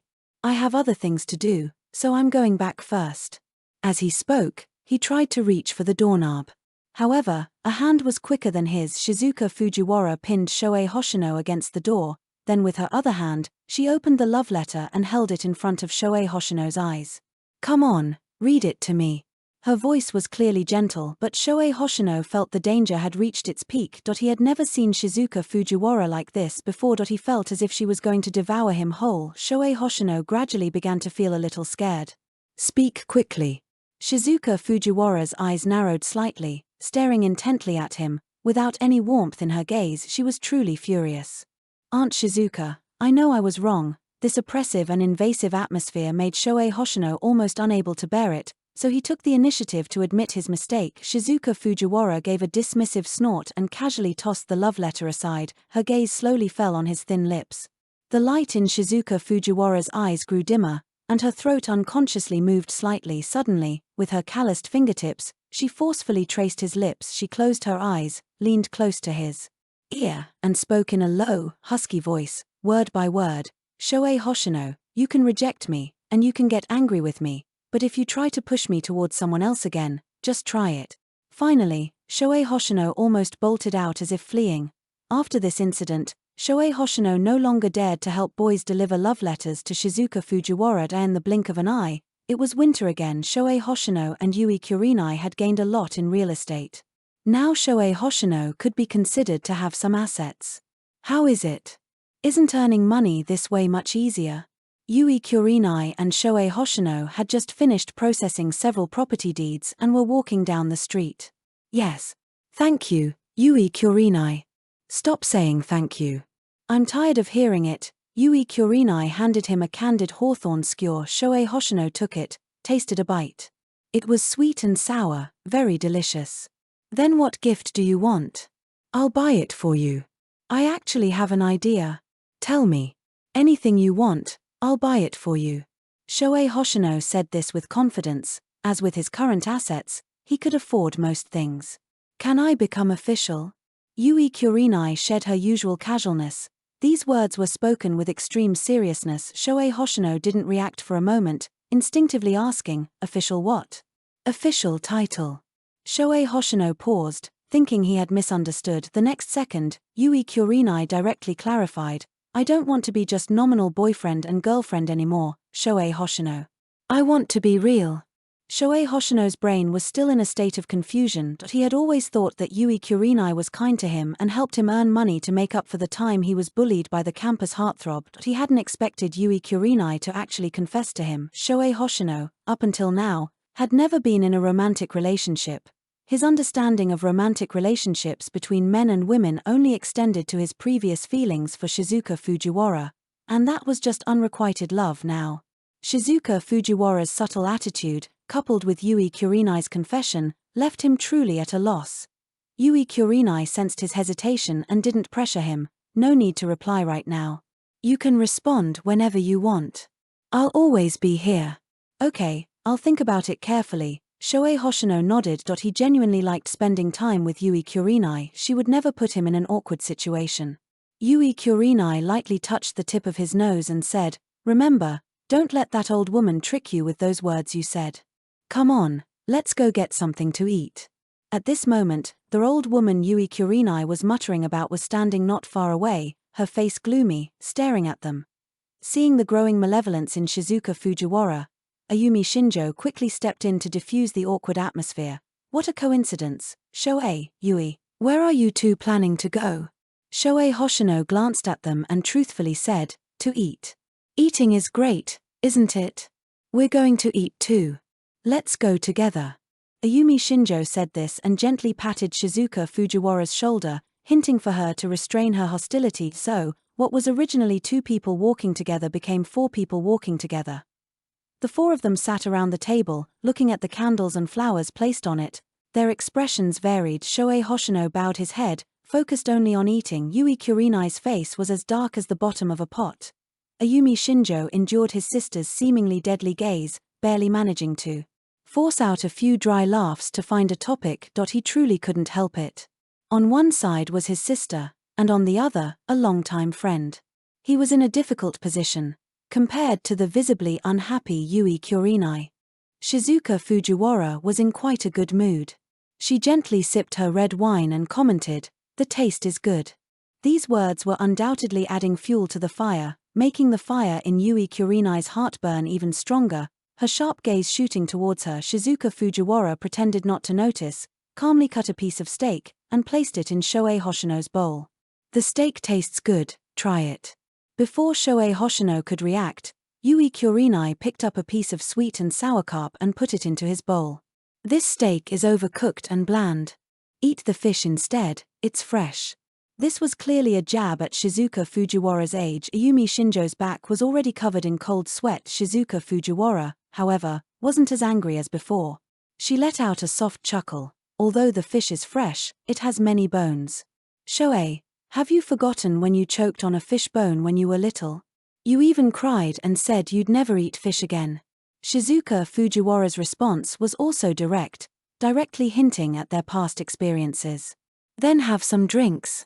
This is a new flavor I developed. I guarantee you'll like it. Yui Kurenai hailed the waiter for another glass of a drink. The drink was ice blue and looked very appetizing. Shohei Hoshino was a little impatient. Okay. Yui Kurenai looked at Shizuka Fujiwara triumphantly. Shohei Hoshino had always been unable to refuse her drinks. Unexpectedly, Shizuka Fujiwara also dropped a bombshell. You have a sensitive stomach. Drinking cold things will give you a stomachache. By the end of the meal, the atmosphere was already filled with tension. Ayumi Shinjo swore that he would never again do such self-proclaimed clever things. This year for New Year's, Shohei Hoshino followed Shizuka Fujiwara back to Reishu. When they returned, Shizuka Fujiwara's brows were relaxed, and the smile on her lips never faded. She looked exactly like someone bringing her husband home. Ayumi Shinjo couldn't help but admire Shizuka Fujiwara's amazing ability to coax and trick people. After 3 years, Shohei Hoshino once again entered the compound, his heart filled with emotions. This was the place he had lived for over a decade, filled with countless memories. A familiar military wife approached uncertainly, scrutinizing him. Are you Shohei? It's me. Shohei Hoshino's voice trembled slightly. Oh, you're finally back. We all missed you. Come out quickly, Shohei's back. Before long, many former neighbors quickly put down what they were doing and came out to greet him. In 3 years, some older military wives had already grown white hair. Looking at the neighbors and folks who had once cared for him, Shohei Hoshino could no longer control his tears. It's good to be back, it's good to be back. Shizuka Fujiwara's lips curved upward, watching Shohei Hoshino being surrounded by everyone's concern and greetings. It was a sense of peace, like a wanderer returning home, with everything well. After the emotional reunion, Shohei Hoshino stopped when he returned home. The decor was exactly the same as before: white curtains, hand-painted vases. The door wasn't fully closed, and the biting cold wind from outside blew in. The crisp sound of wind chimes rang continuously. Shohei Hoshino turned his head and saw a string of blue wind chimes with seashells hanging in a familiar spot. Everything was so familiar, as if he had only gone on a distant trip. This time, the wind chimes won't break again. Shizuka Fujiwara's slow voice came from behind him. Shohei Hoshino's voice was very soft. Shizuka Fujiwara took out a stack of red paper, her gaze gentle. Shall we cut rabbits together this year? Before Shohei Hoshino could respond, Ayumi Shinjo's loud voice came from outside the door. Captain Fujiwara. Shizuka Fujiwara frowned, then saw Yui Kurenai following behind Ayumi Shinjo, and her face instantly darkened. Shohei Hoshino, however, was filled with pleasant surprise. How did you get here? Yui Kurenai rushed to give Shohei Hoshino a big hug as soon as she entered the door. Not welcome? Shohei Hoshino smiled and said, of course you're welcome. Then you'd better treat me well. Yui Kurenai automatically ignored the woman with the unpleasant expression opposite her. Definitely. Compared to the reunion and joy of these two, Ayumi Shinjo felt his scalp tingle from Shizuka Fujiwara's dagger-like gaze. Ayumi Shinjo touched his nose, laughing awkwardly. It's New Year's, it's New Year's. After New Year's Eve dinner, the cold moonlight scattered on the snow, giving off a silver glow. Yui Kurenai brought the latest fireworks and set them off in the compound. Colorful lights bloomed in the night sky, and adults and children from the compound all ran out to watch. Yui Kurenai ran around Shohei Hoshino with fireworks. Shizuka Fujiwara on the side was not to be outdone, constantly taking out paper-cut rabbits and asking Shohei Hoshino if he liked them. Ayumi Shinjo found a gap and walked over to Shohei Hoshino, smiling as he asked, Shohei, tell me honestly, out of these two, who has a chance?